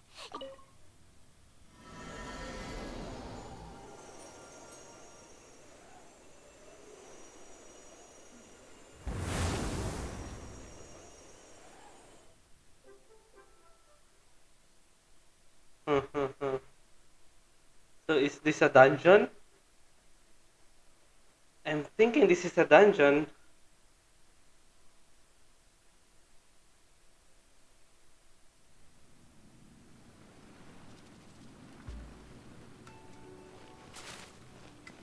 Huh? Where are we? What just happened? Youngsters, this is where this old woman keeps all her things. Quickly now, go fetch that bell. Whoa! That sounds like Granny's voice. So, this is her teapot? What's going on? Oh dear, so many cobwebs.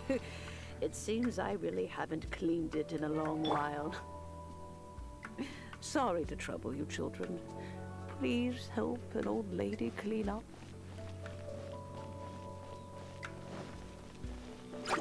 Nice and spicy.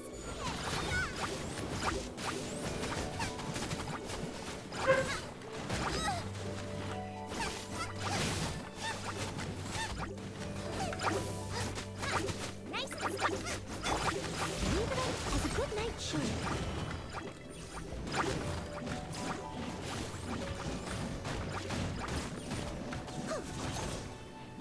Action Jackson time!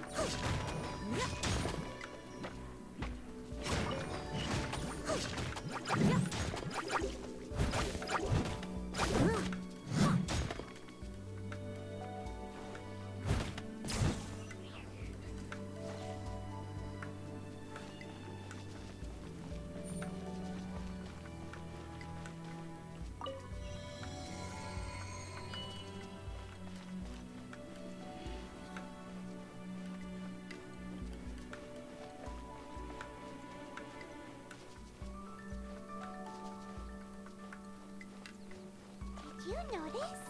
The cobwebs were made of elemental energy. How long has it been since Granny last swept this place?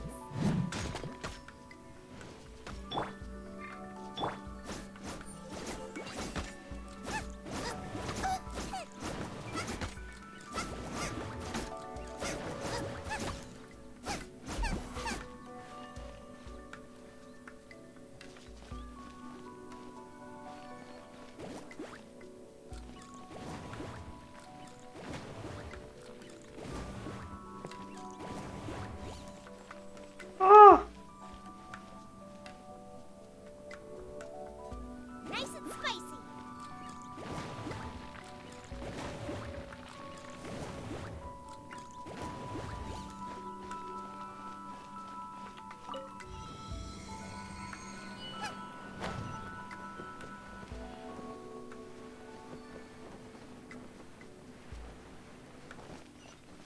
You know, with such a special teapot and the cleansing bell, do you think this old granny could also be an adeptus? Maybe.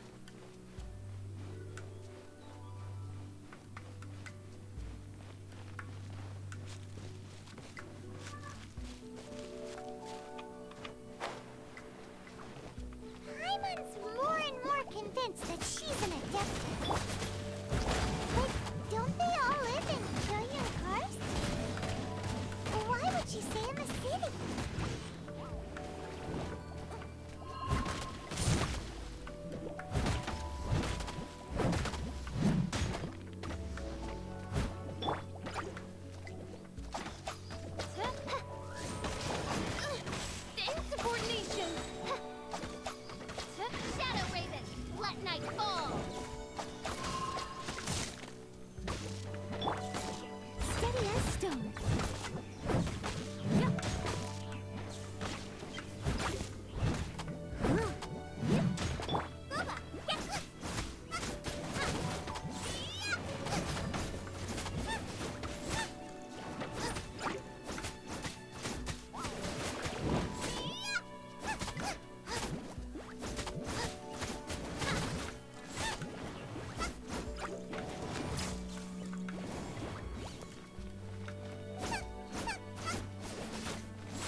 sure.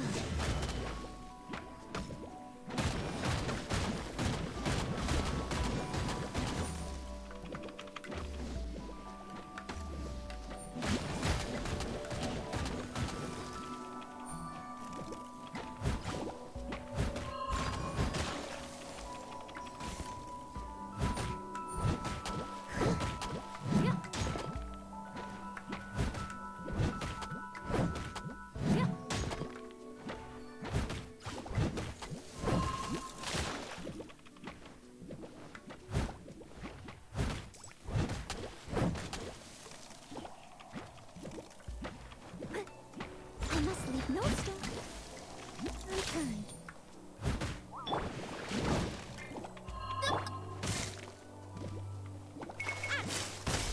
And into the fire!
Whew.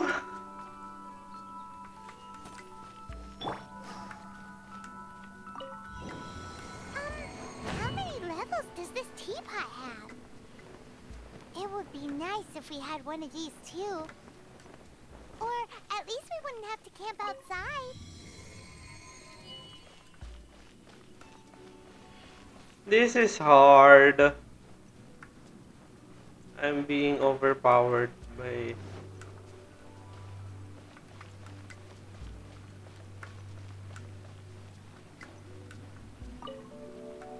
Oh, you found it. Youngsters are so quick on their feet. Oh, now, let me... All right, that'll do. Come on out now, children. Okay, ma'am. Going out.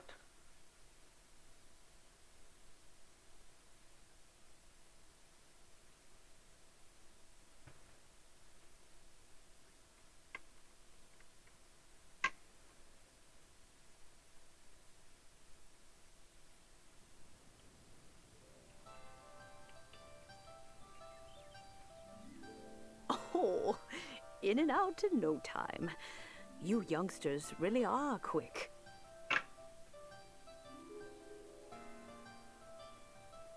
Are you an adeptus, ma'am? An adeptus? Oh, I haven't heard anyone say those words in earnest for a long time. As to whether I am one or not, child, surely you already understand. Paimon kinda knows what you mean, but is also kinda confused. Are you really giving us the bell just like that, Granny? Don't you think it's weird? Something's just happened to Rex Lapis and then we come running up asking for it? Oh, don't be silly. Liyue Harbor has been through a great deal in its history. In that time, it has seen the departure of countless Adepti. But no matter what, we have always performed the rite of parting first before any other matters. To cry, "Catch the murderer," at the top of one's lungs, but ignore the rite of parting. That, to me, is what is wrong-headed. Now that you have come to borrow the bell, I guess that perhaps an old friend of mine has finally decided to take matters into their own hands. So, why would I be unwilling to lend you the bell? What if your friend doesn't return it? Oh? Well, if it came to that, they would find a certain old lady knocking at their door. We haven't met in a while anyway. It would be nice to share a drink and chat. Well, you must have things to do. Since you have the bell, you should return. Oh, and do tell the person who sent you that if they have time, they can come over for tea. I don't have much to offer, but you can always count on an old lady for a pot of tea. We will. Thanks, Granny.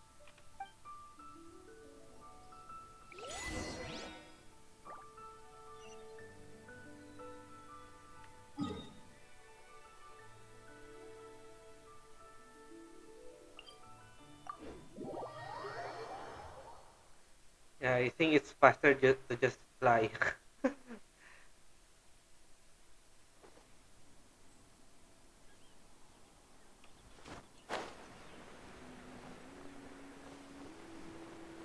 You'll see what I mean.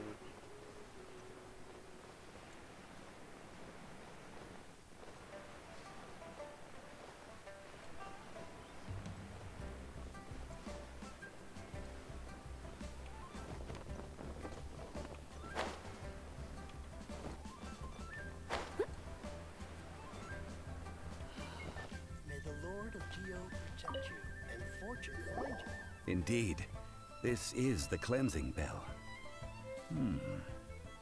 It's in good condition. Let's place the perfume we've prepared inside.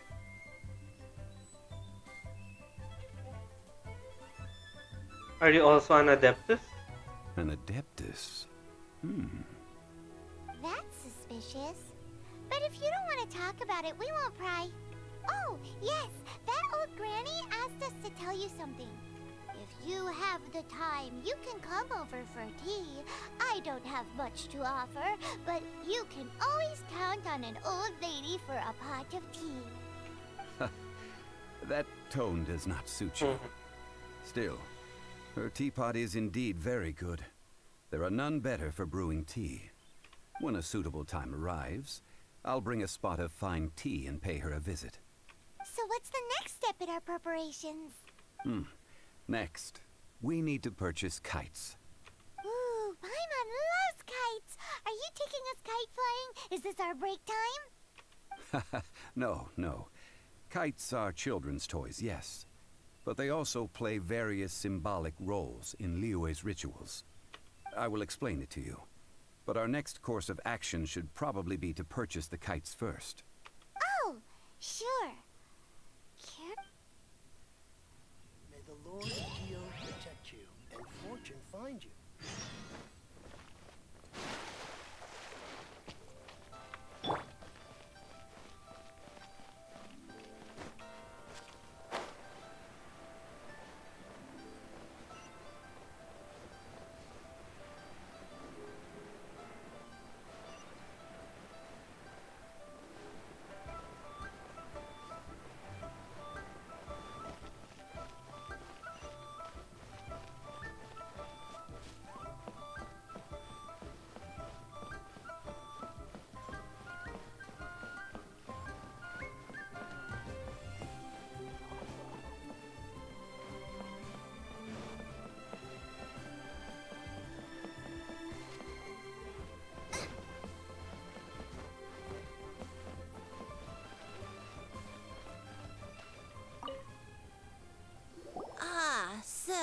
you're here.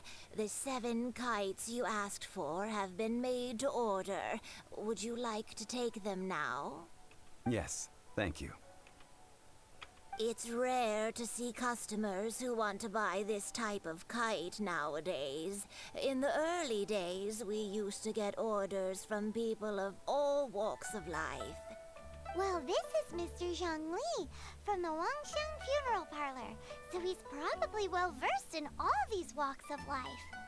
We've talked about a whole bunch of things while traveling with him.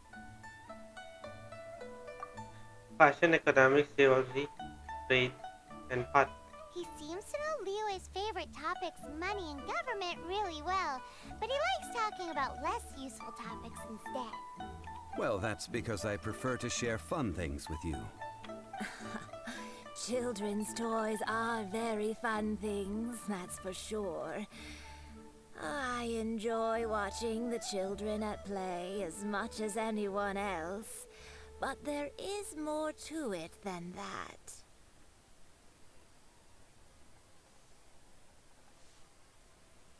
Finely crafted toys are well loved by children, but this craft itself has been honed over thousands of years, and there is meaning behind that. I have made kites in Liyue for 40 years, and I am intimately familiar with the forms passed down from my ancestors. The meaning of these 7 kites is far from banal. Indeed. These are decorations used in the rite of parting. The 7 kites represent the 7. I took the liberty of coloring outside the lines when doing the insignia of the Animo Archon.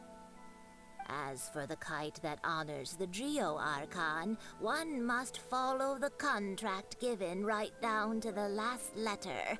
These patterns are ancient, and you can also find them in the Golden House. Ah, Paimon's heard that name before. Huh? The design of this kite displays a firm grasp on the cyclicality and eternity so dear to the Electro Archon. These markings of tree and leaf pay due honor to wisdom and the passage of time. All this on a single kite. Truly astonishing. Justice flows across the surface of the waters. War rages like a flame, as does that which the Cryo Archon once... Yes, these details are masterfully done. The compliments of a learned man truly are pleasant. Well then, Granny Shan, I shall take these back with me. As for the payment... Uh-oh. Well, allow me. Nice timing, child. Hey, it's Child! Did you arrange to meet here? No, I was merely passing through. I see Mr. Zhongli's the same as ever. When paying, well, when getting others to pay for him, he neither looks at the price tag nor his wallet. He knows a great deal about money, and about the trials of the common man. He just doesn't consider poverty to be something that could ever happen to him.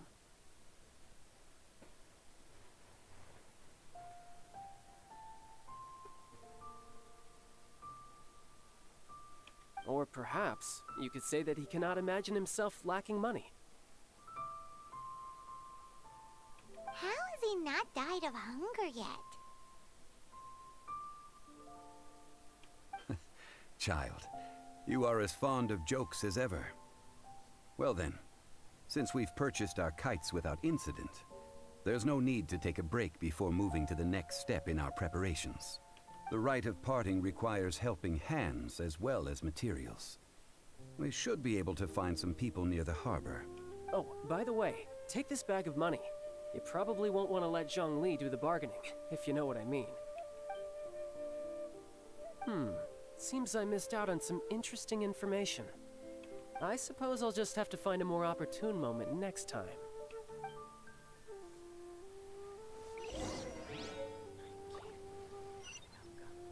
Try your luck betting on Jade? What about the pickpockets?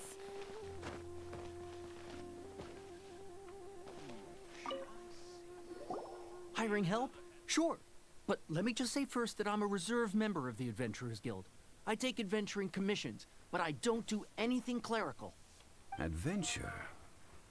Venturing into the mountains to capture a few crystal flies seems adventurous enough.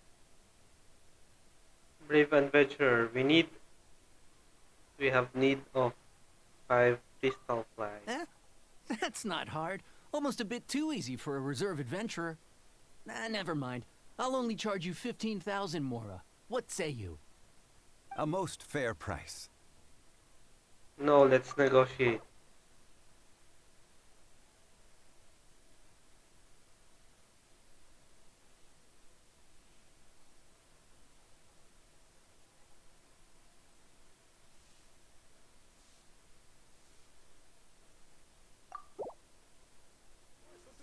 Let's see. No, go higher, or I'm not doing this.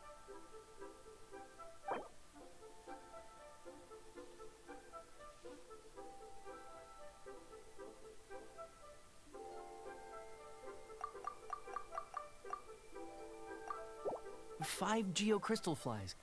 Yes, I do think it's worth about this much. I'll do it.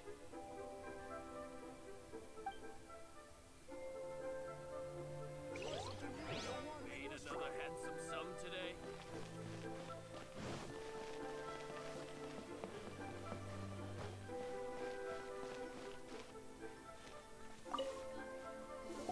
A full day of odd jobs at Yujing Terrace. No problem. 25,000 per day. A fair trade, yes? Whoa, that's expensive. Could you give us a bit of a discount on account of the whole Hero of Mondstadt thing? Hero of Mondstadt? Never heard of them. Well, you may never have heard of this hero, but it seems you've heard of Mora nonetheless. Thus, I will simply pay the whole sum. Wait, let's talk prices.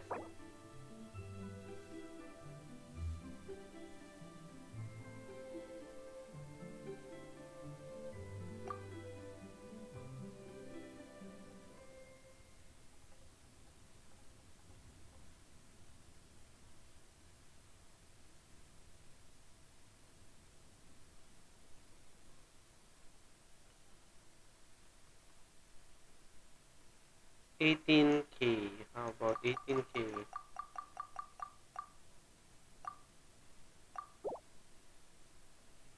This is too little. I'd consider it if it was a bit higher. Okay, 20K last offer.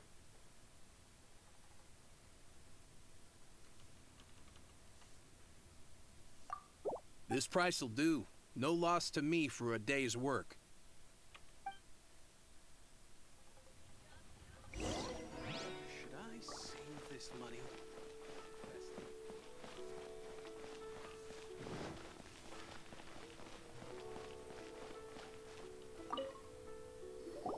Oh, help?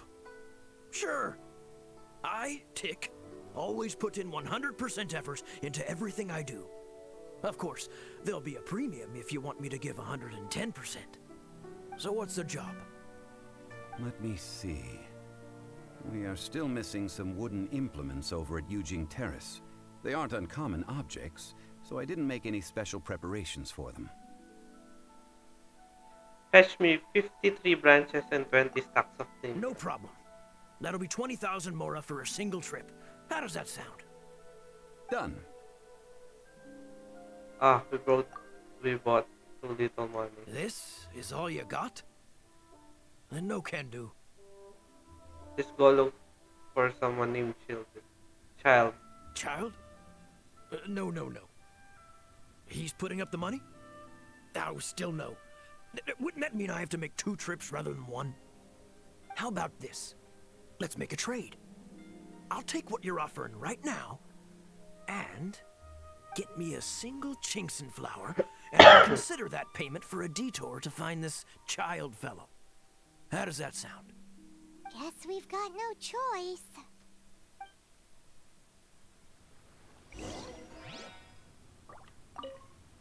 Have you brought the goods? Yes, Hey, sir. That's pretty good. These things are pretty rare. and I have no idea where I'd find them. With this Chinxin flower, I should be able to pacify my daughter tonight. I'll make sure the work is done before I return home.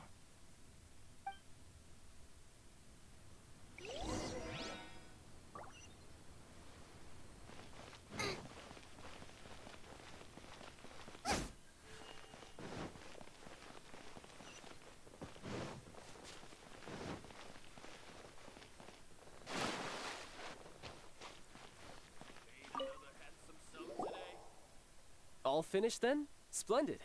Any leftover cash is yours to keep. A favor for the Fatui should never go unrewarded. You think you can buy us off with some loose change? No way! Paimon demands to know when the next payment is coming. Well, how does this sound? You give me the information I need, and maybe I'll leave the Northland Bank's vaults open and unattended for half an hour. What info do you need? No. Huh. Does that mean you know what he's after? What else could the Fatui want? Yikes! You're right! Signora! You both need to calm down. I don't know what's gotten into you. Just what is this about? The atmosphere got so tense all of a sudden.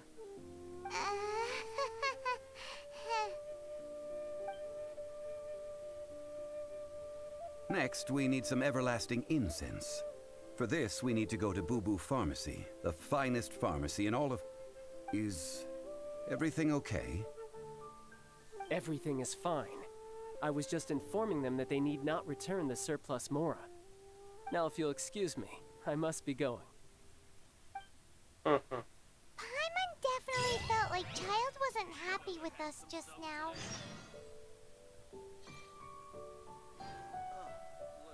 Should I try? Boo boo. Boo boo. Goo goo gaga. Boo boo pharmacy.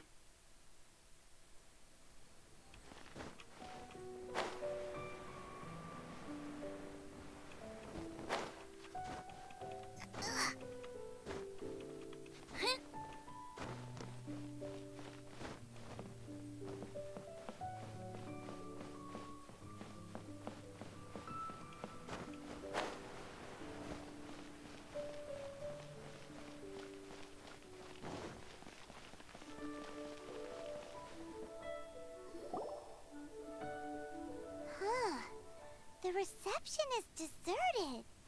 And it seems kinda spooky in here. Hello? Is anybody there? Welcome to Boo Boo Pharmacy. Huh? Hmm. Did you hear that? Where did it come from? The reception, it seems. How about you go check it out, and Paimon will bring up the rear.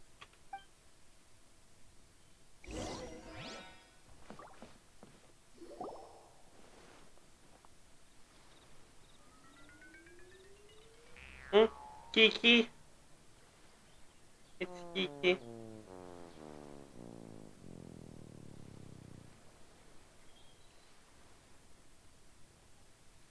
Oh, there you are.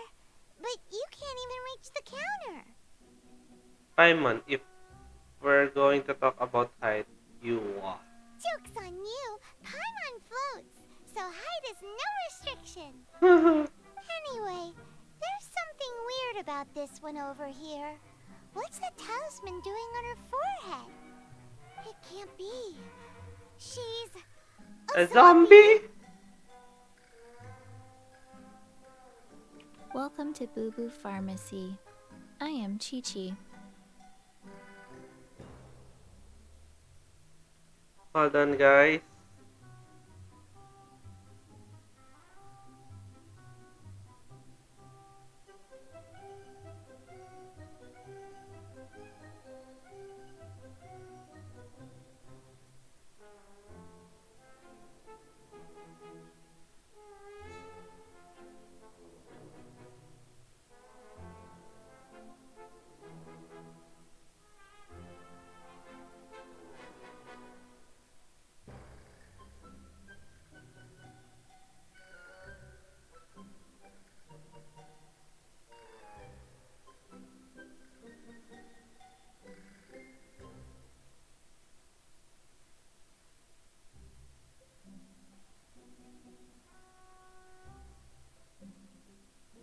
Once upon a time, Chi-Chi died. Then, Chi-Chi was saved by the Adepti. Now, Chi-Chi is a zombie. Such nonchalant delivery for a bombshell revelation. Something like this would be unimaginable in Mondstadt.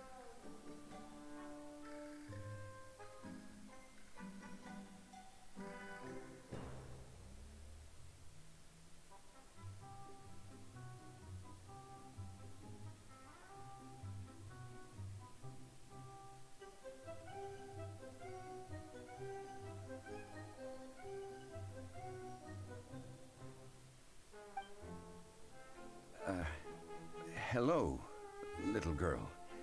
Do you sell everlasting incense here? Excuse me, sir. Did you bring your prescription? Surely no prescription is needed to purchase everlasting incense. It's not a controlled substance. Chi-Chi can get your medicine, but only if you show Chi-Chi your prescription. These are Chi-Chi's orders from Chi-Chi. Orders? Zombies are limited to acting within the confines of their orders. And somehow in this case, the zombie issues her own orders to herself.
My dear Chi-Chi, we didn't bring a prescription, I'm afraid. But we do hope that you can still help us find some everlasting incense. Oh.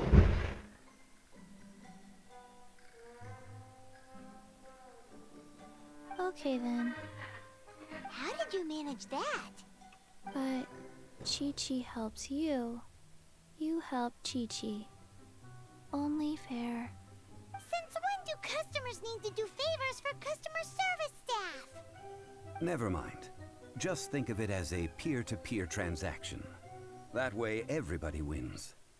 Sometimes in Liyue, the art of the deal is simply about victory via mental gymnastics. Go to Mount Tianheng, find the Guizhong Ballista, and hunt a cocoa goat. Please and thank you. She's playing games with us. I don't believe so. The Guizhong Ballista, at least, I have heard of before. It's a kind of crossbow turret, installed on Mount Qinheng by an adeptus in the distant past. An early mechanical device. Located in Qinheng Pass, it was designed to automatically fire at large monsters, protecting Liyue from external threats. Mr. Zhang Li really knows Liyue inside out. Apparently not quite. This is the first I have ever heard of the cocoa goat. The cocoa goat is a legendary animal, an adeptabeast. Did you want to add anything else, or...? No, just that the cocoa goat is a legendary animal, an adeptabeast. What it looks like, don't know.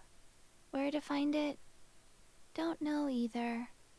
Where it came from, also don't know.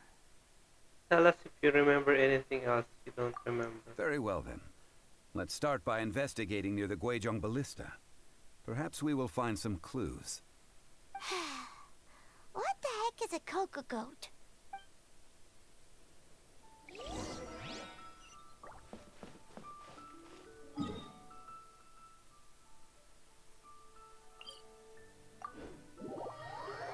Coco... Coco goat? What is a coco goat? Coco goat.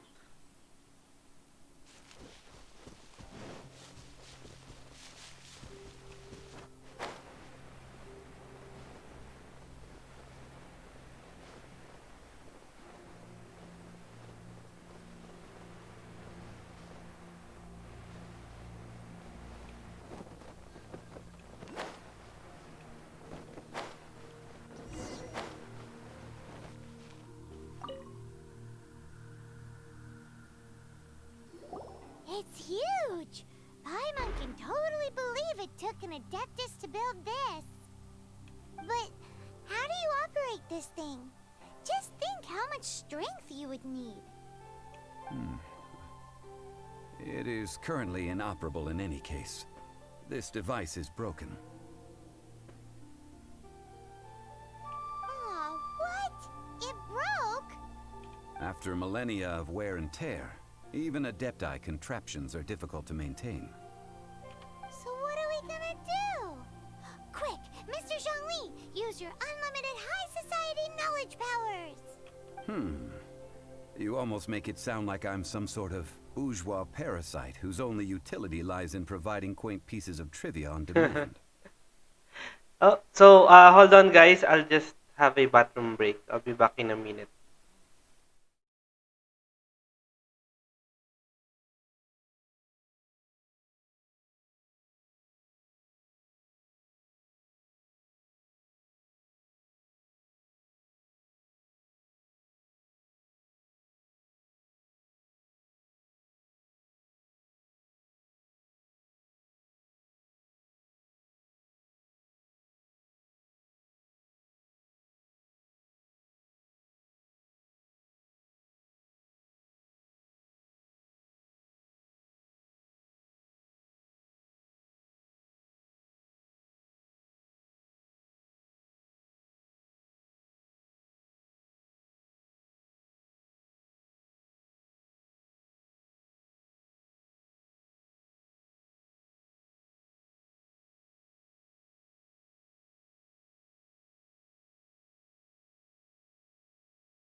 What's up guys? We're back!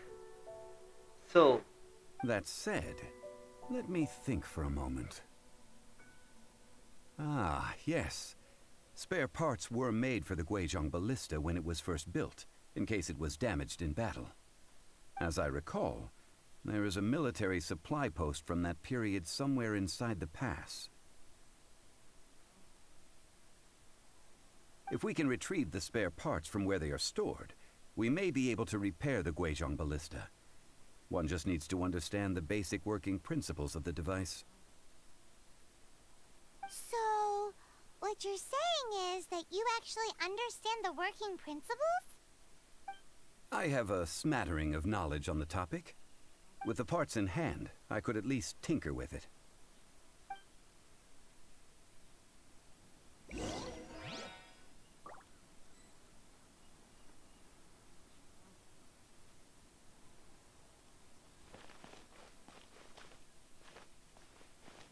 Where is that supply post? Here, post...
These parts look useful. So, hello again to my 4 viewers. Thank you very much for joining me. So, yep. Hopefully, we could be able to complete this quest. Let's just complete the quest and we'll be calling it a day. One moment. I will But try to repair the device. it looks like it will take longer. So, yep. By the way, if you are not yet a follower of the channel, please do so. So we're targeting 50 followers. So we're on 41, 9 more. So we need 9 more. Let's enable those badges and emotes. It is done. The Guizhong Ballista is more intricately designed than I thought. Ooh! Now how do we turn it on? It's easy enough. We simply need to do this. Look, it even has a scope. Over here we have nothing. And over there, more nothing.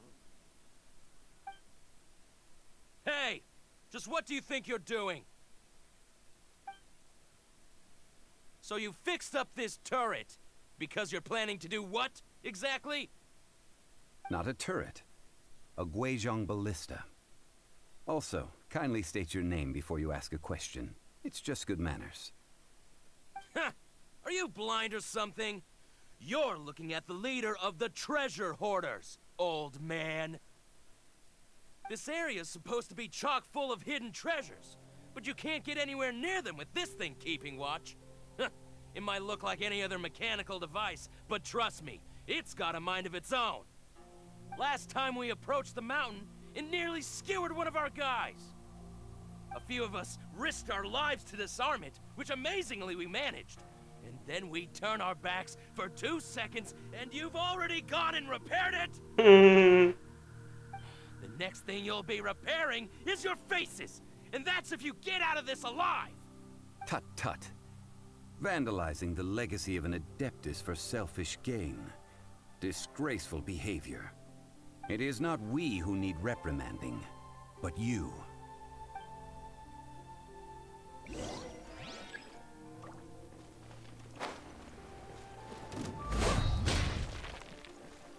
Steady as stone. You're open.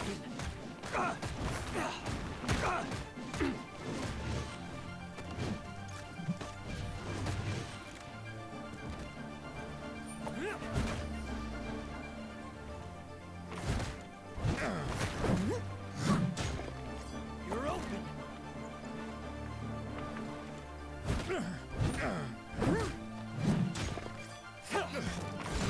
Time to clean up. You're open.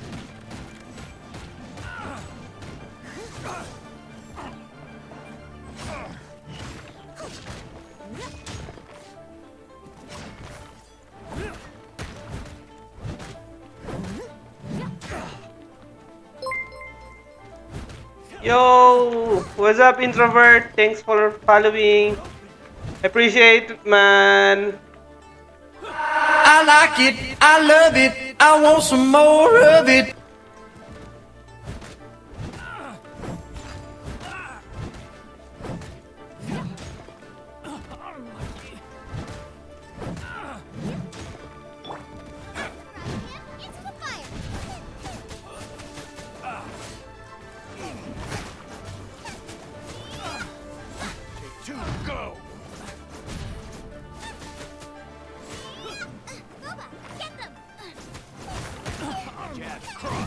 Damn! Steady as stone.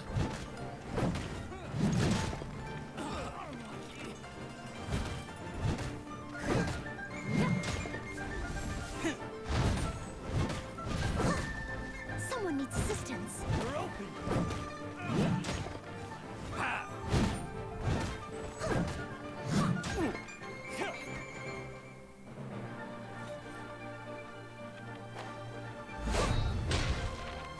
You're open.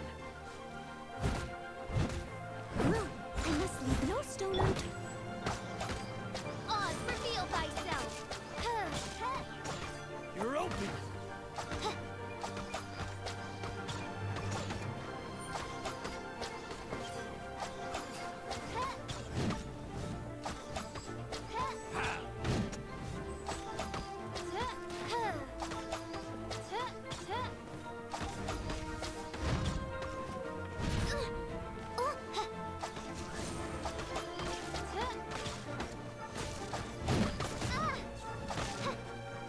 Damn! Let's finish this. Finish this! Fatality!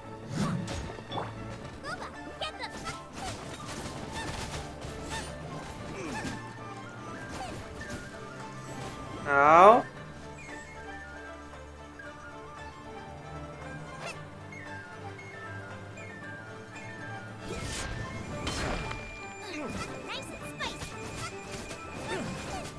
Come on.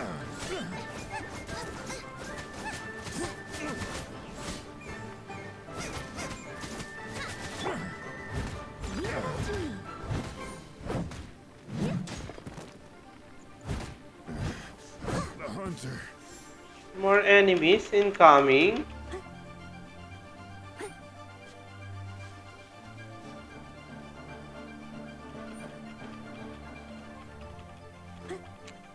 Yo, shout out to my 5 viewers. What's up? How are you guys? I hope you're doing fine. So how's our weekend?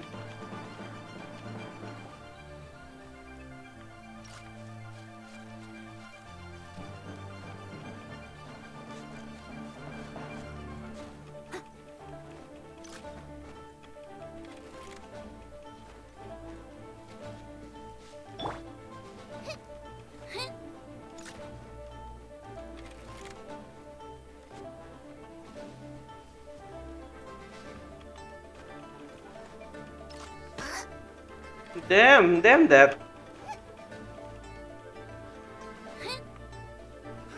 Another test subject. That tingle? Come on, Action Jackson.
Woo. Still alive? I must leave no stone unturned. I got careless. I got careless. Nice and spicy.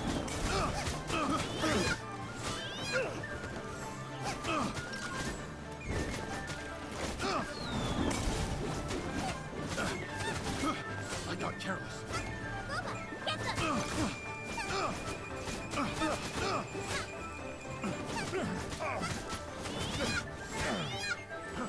Fry.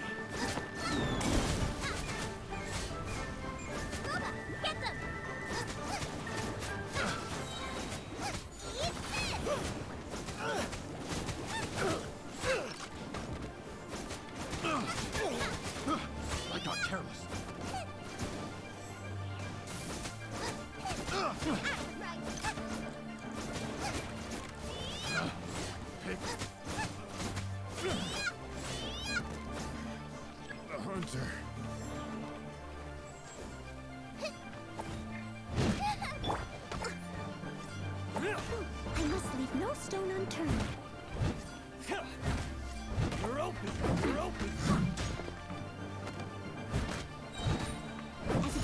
shield.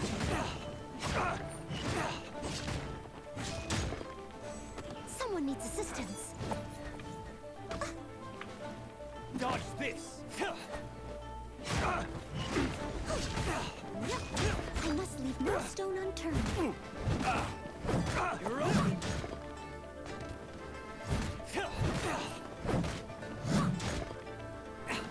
You're open! Shadow Raven, let night fall. You're open!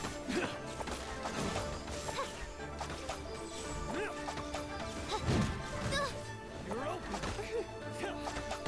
You're open! I must leave no stone unturned. You're open! Nice You're open! spike.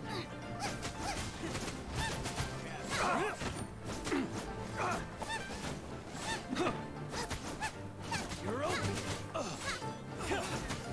Grease you. You're open!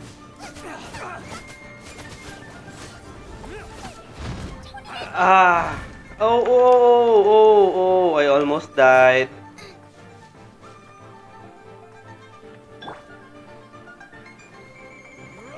I must leave no stone unturned.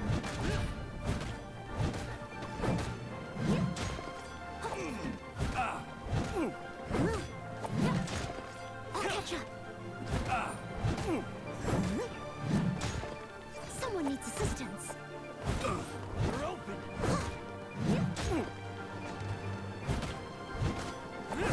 You're open! You're open!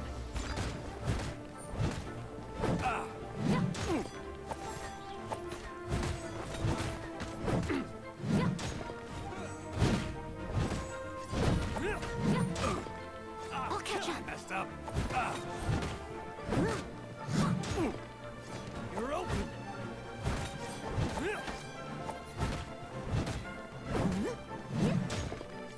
You're open! You're open! Leave it all to me.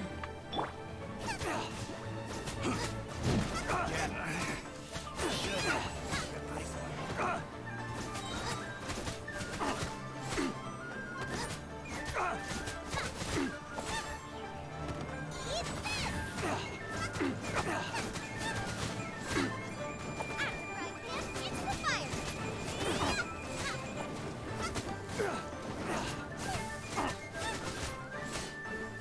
Grease you.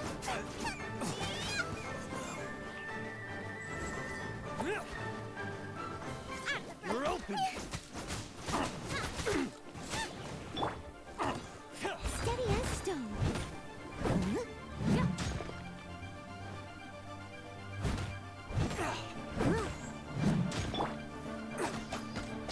By royal decree. You're open!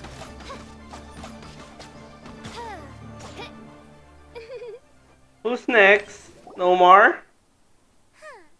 These lowlifes didn't know who they were messing It's hard. Yeah, it's hard because my level is still level 40. So they're already 49. So I need to ascend my characters. Need to find some items. So tomorrow I'll be doing that, but not for now, yeah. Troubling ourselves over this rabble is not worth the time.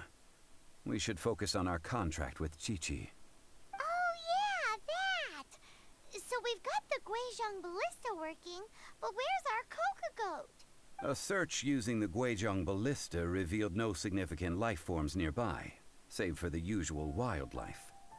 What's more, a contraption built using Adeptus technology should have no trouble detecting an Adeptabeast, as Chi-Chi put it.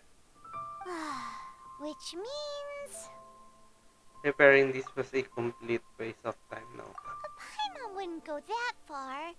We did something positive, right? We won't solve anything while standing here and racking our brains. Let's return to Boo Boo Pharmacy, explain that we could not find a Coco Goat, and review our next step. Good idea. We did our best, and that's what counts. Yeah, right.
Chi-Chi.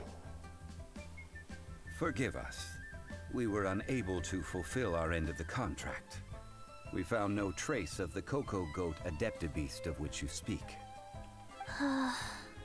What a disappointment. Don't worry about it. But I feel very disappointed. Aw, poor Chi-Chi. Why does Paimon feel so guilty all of a sudden? What do you need this Cocoa Goat for? Cocoa goat milk is tasty. So tasty. Much better than normal goat milk. Only an Adeptabeast could make such tasty milk. I'm sorry. I have a poor memory. I cannot remember the name of the milk. That's why I wrote it down. Where did I put it? Where? Where did you put it? Ah, here. This is the name. Coconut milk. Coconut milk. I owe you both an apology. I hastily agreed to what appeared to be an equitable agreement with this zombie child, when perhaps I should have undertaken further due diligence. Never mind, Zhongli. You didn't know. As the Liyue proverb goes, All things are random, and so how are you supposed to predict so how anything? are you supposed to predict anything? Literally no one could have seen this coming. Excuse me, everyone. Did Chi-Chi say a bad thing? Oh, sorry, but Paimon's gonna leave the job of shattering this poor kiddo's world to you. It's time to tell you where the coconut milk comes from. Oh, impossible. Seems Chi-Chi took this pretty hard. They all need to grow up sometime. Someone learnt a valuable life lesson today, then. Thank you all for looking after my little Chi-Chi. Might I ask who... Ah, how rude of me. I'm Baiju, boss of the Boo Boo Pharmacy. Paimon thought Chi-Chi was the boss. Turns out it's some wacko who wears medicinal ingredients around his neck. What a sorry state of affairs. This little mascot is even more of a simpleton than Chi-Chi. Ah! The medicine... The snake is speaking! Nothing in Liyue surprises me anymore. I prefer to stay silent, but faced with strangers, I must speak, lest you mistake me for an escapee from the medicine cabinet, for I am a living, breathing serpent. Don't mind Chung Sheng. She's a good girl, really. As for you three, communal chaos causing with Chi-Chi aside, what business brings you here? Do you sell everlasting incense in this fine establishment? Everlasting incense? Why, of course we do. Whew, at last, things are finally starting to come together. 3 million mora. Top quality. Guaranteed. You might as well just rob the golden horn. Aw, too bad the Chising have taken it over for now. Security will be tighter than usual. 3 million. An innocuous number in and of itself. Though practically speaking, it could be a hard sum to come by. It's a crazy number. We'd never be able to make that much mora. And as for Mr. Zhongli, he's around 3 million short. This is correct. No shame. What are we gonna do? Is this the part where we go crawling back to child?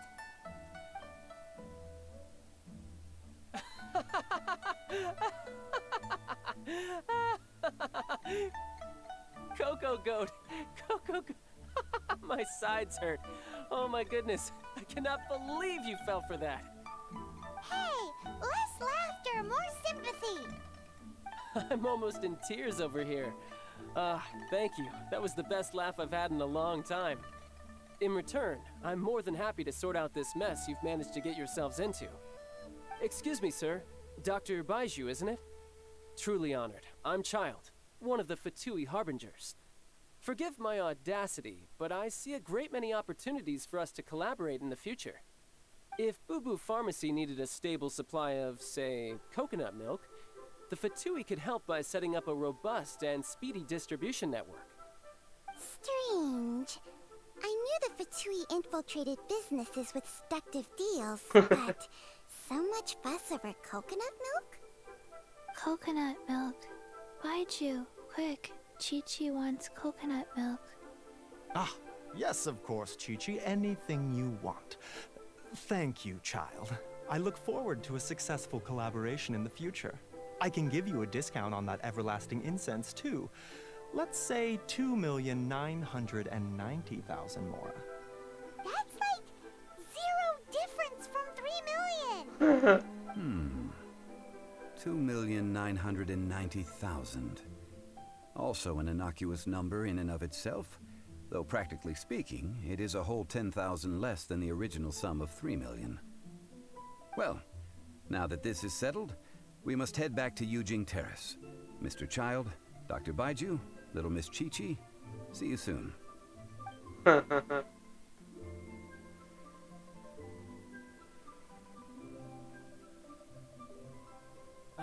That lot is an absolute riot.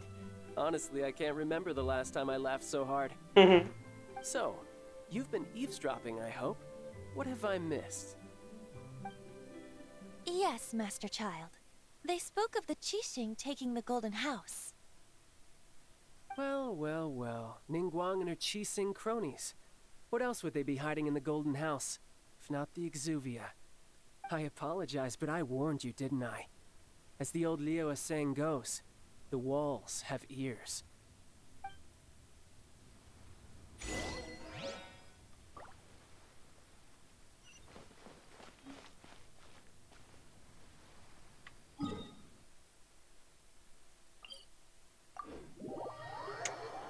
Yo, hi, hello to my 5 viewers.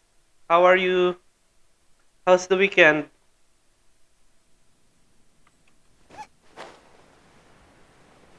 I hope you're having a great time. By the way, if you're not yet following the channel, it would help me if you do so. So we're targeting 50 followers and we're 8 followers short. So hopefully you could help me achieve. Let's go enable that emotes and badge.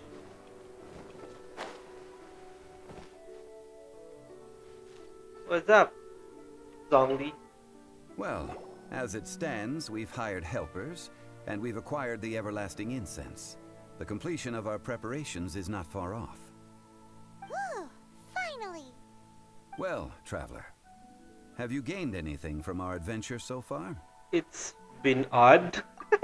Odd?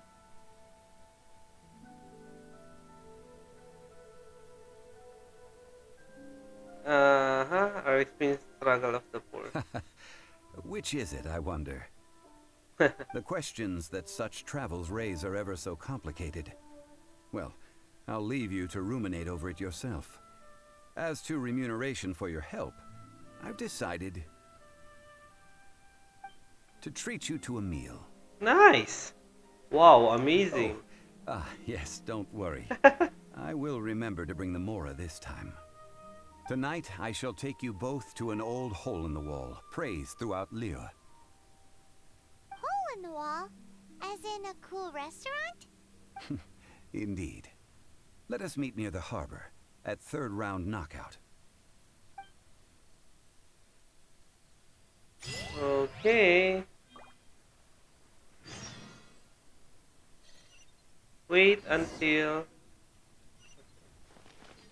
I don't have to wait.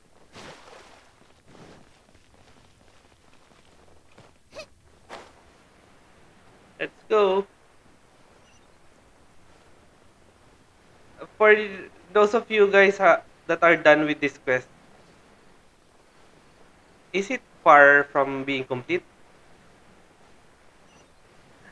Because if yes, I may be continuing this tomorrow. Listen, Let me tell you Need how another it handsome is. sum A today? toast to our success. What?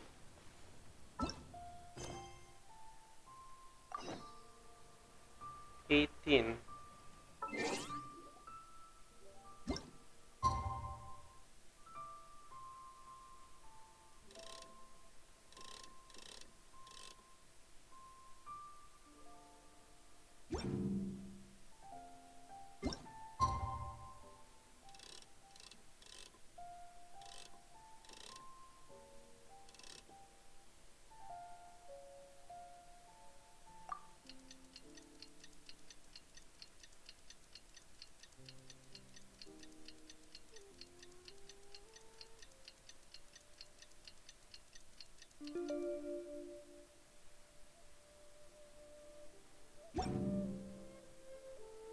Oh, we have achievements.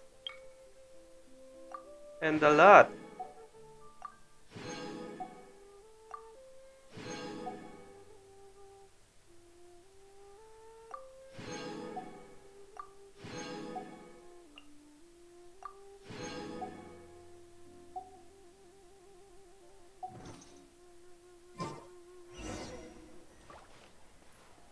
Listen, let me tell you how it is. Ah, you're here. There's no need to order. I've already done so. Yay. Third round knockout is not for lightweights, like those taverns in Mondstadt. Here, the owner does not take such unorthodox orders as fruit juice. So does this mean I can order wine this time? I ordered some wine-fermented sweet rice balls for you, if that counts. I guess I should have If expected. it is to your liking, dear customers, I shall continue the tale of Lady Ningguang's Jade Chamber. Hey, there's even a storyteller here. Great atmosphere.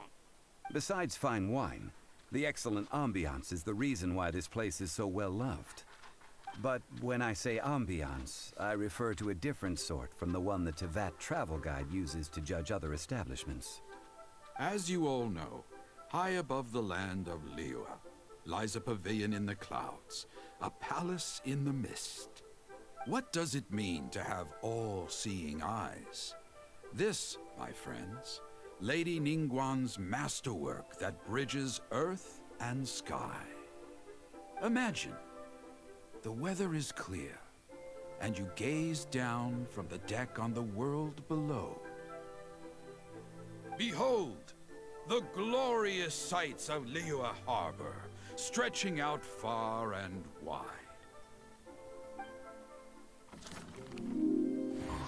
They say that when Lady Ningguang ponders important affairs, she retreats to her Jade Chamber with none but her 3 closest confidants in tow.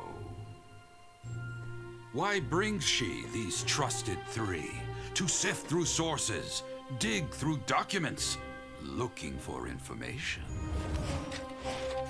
Piece by piece, facts and figures paint a picture on the walls of the chamber. But well before the wall is filled, Lady Ningguang's mind is made up. Having made her call, she has every last document shredded, and whoosh, she scatters the shavings out her window. Ah, look at them, how they billow in the wind like a sudden swirling blizzard. As the fragments fall, traces of text flicker before the eyes of the merchants of Liyue, like ink stains in white snow. The saying goes, the rarest treasures in the land are the words brought by the paper snow. For the words of the Tianquan have the power to move mountains, and all throughout the land know it.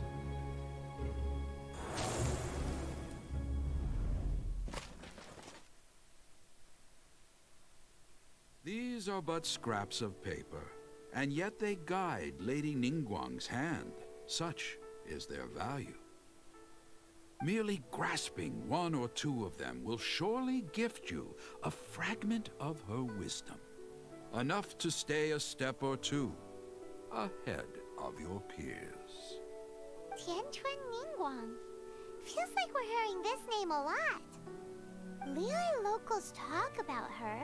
The Fatui hate her. She's most likely the one who hid the Exuvia, and we saw her at the Rite of Dissension. Huh. Paimon wonders what sort of person she is. At last I have found you. You who returned from Jueyun Karst. Who's there? Paimon, we gotta go. Wait, I am not with the Millelith, nor am I here to claim your bounty. However, I am an emissary of the Liyue Qixing. My name is Ganyu, secretary at the Yuehai Pavilion, and I have come specifically to meet you. Emissary? Well, in concrete terms, I am the corporate secretary for the Qixing. At the moment, I am serving as Lady Ningguang's special emissary. Ningguang sent you? We were literally just talking about her. My apologies, you who have returned from Jueyun Karst. I am duty-bound and cannot extend my courtesy to you in full. But I have with me a letter from Lady Ningguang. She extends a formal invitation to you in her capacity as Tianquan. She invites you to her palace in the sky. An official invitation? Lady Ningguang said this. Invite him to come here. I wish to meet him. At the Jade Chamber, together we shall snip every one of these entwining dark threads. And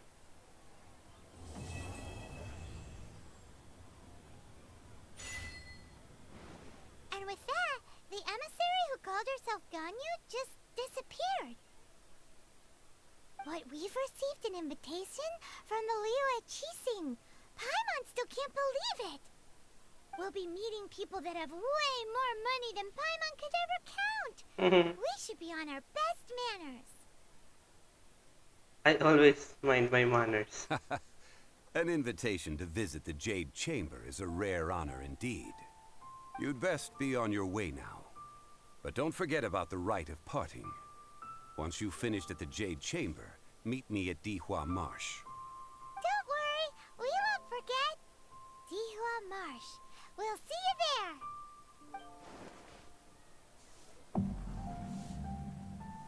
Okay, so AR-35.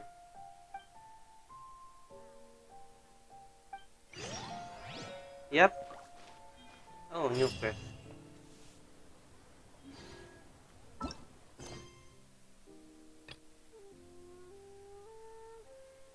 So yeah, let's leave it for now. Leave that for now. Quick snack? So we're just AR 30, so 5 ARs more. We need to grind. So tomorrow I'll be grinding that, and for now, let's go back to Mondstadt first. Yeah. Well, to be honest, Mondstadt is my base camp. So even if I'm in Liyue, I still go back to Mondstadt. I don't know why, but yeah, that's how I do it. And because I'm an honorary knight.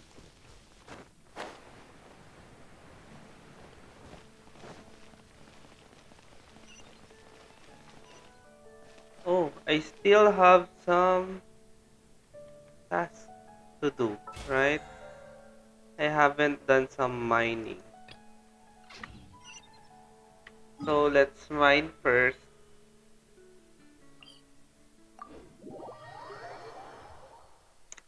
Let's do some mining before we end the stream.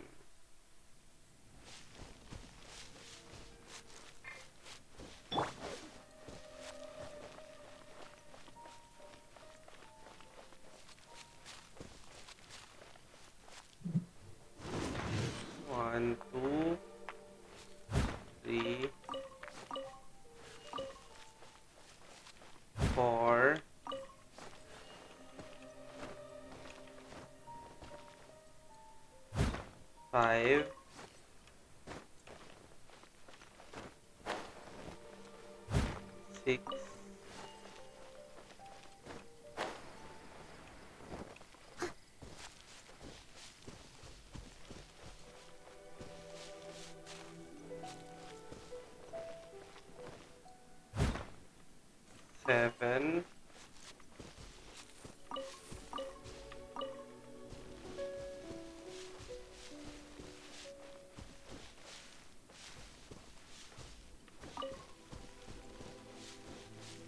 3 more.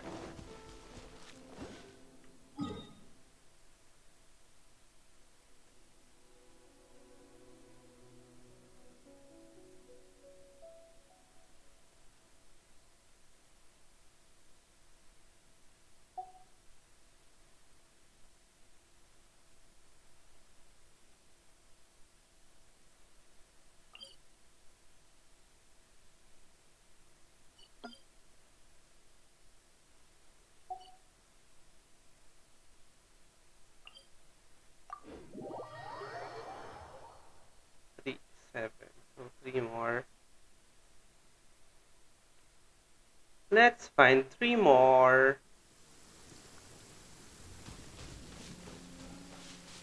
Yeah, because that's the daily quest. Someone needs assistance.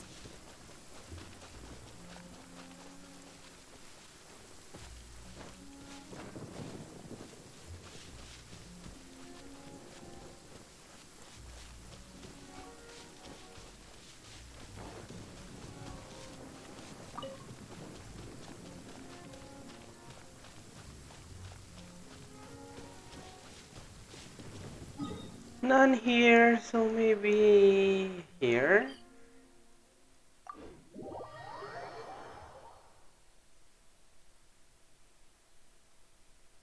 Oh, I know where.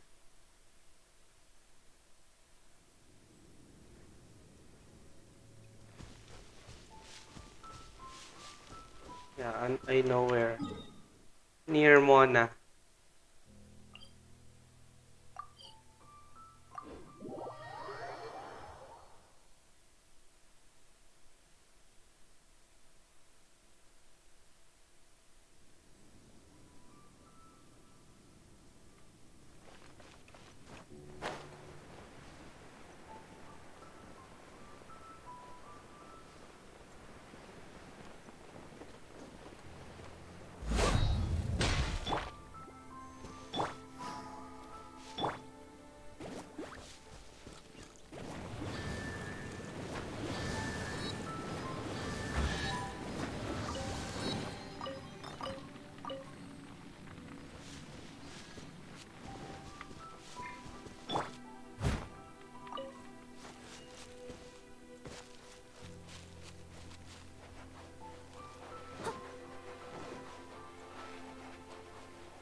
Someone needs assistance.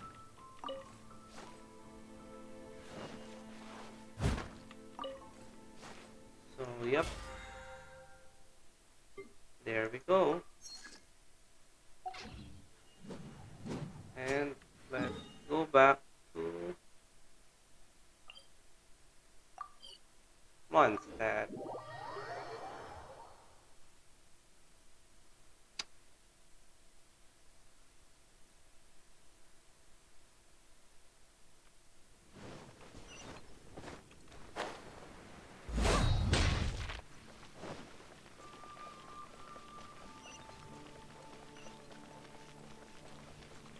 Ad Astra Abyssosk. Okay, claim. Ad Astra Abyss.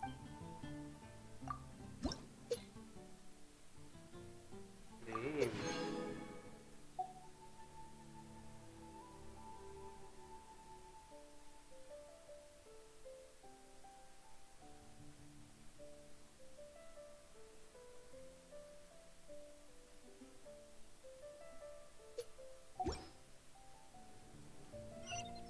Okay, so yeah, that's it, guys, for today. Or the Ad Astra Abyssosk. let's dispatch first.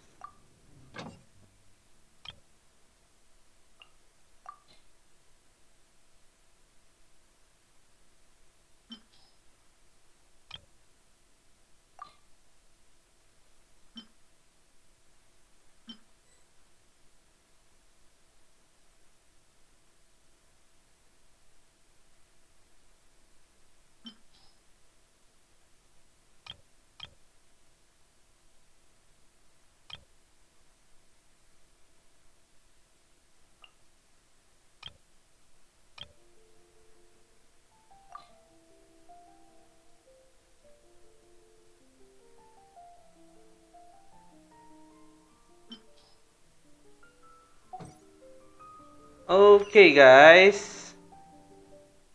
Yep. Thank you very much for joining. Appreciate it.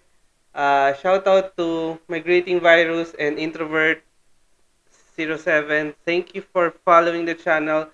So we're 8. Yeah, 8. 8 followers left, and I think we already hit the 3 average viewers. Because before I streamed, it was already on 2.99. So hopefully it's already 3 by now. And yep, uh, yeah. Streaming schedule. I'm playing Valorant starting in between 5 to 6 p.m. Philippine Standard Time, and playing Genshin Impact starting in between 9 to 10 p.m. Philippine Standard Time. So that's every day. Um, the thing that's not unsure is during weekends, but if I do stream, it's on the same time. Okay? So, yep. If you want me to see or doing other things uh, other than playing games, yeah, go visit my YouTube and Facebook. I do unboxing videos, reviews, cooking, baking. Yep, go check me out. Follow and subscribe. So that's it, guys. Thank you very much. So hang on there. We'll be reading someone. Uh, yep. Let's check someone. So thank you very much, guys. Again, thank you to Migrating Virus and Introvert. Thank you for following the channel. So let's look for someone that we can read.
Okay, so I can find someone.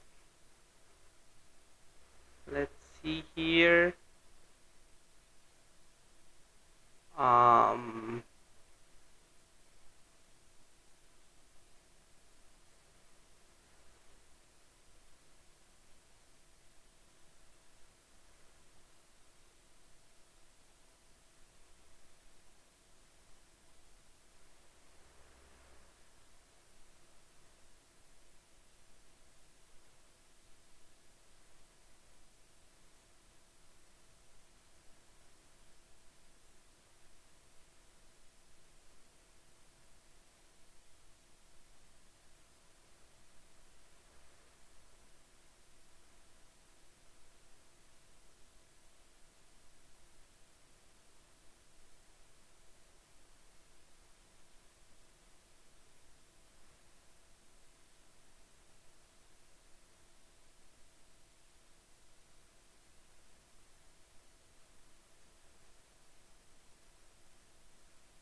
so we are reading Anonymous.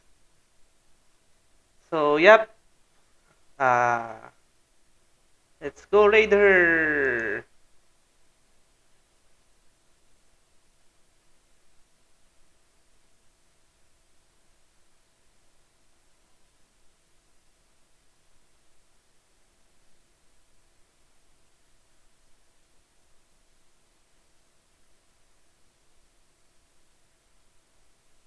So, bye, guys.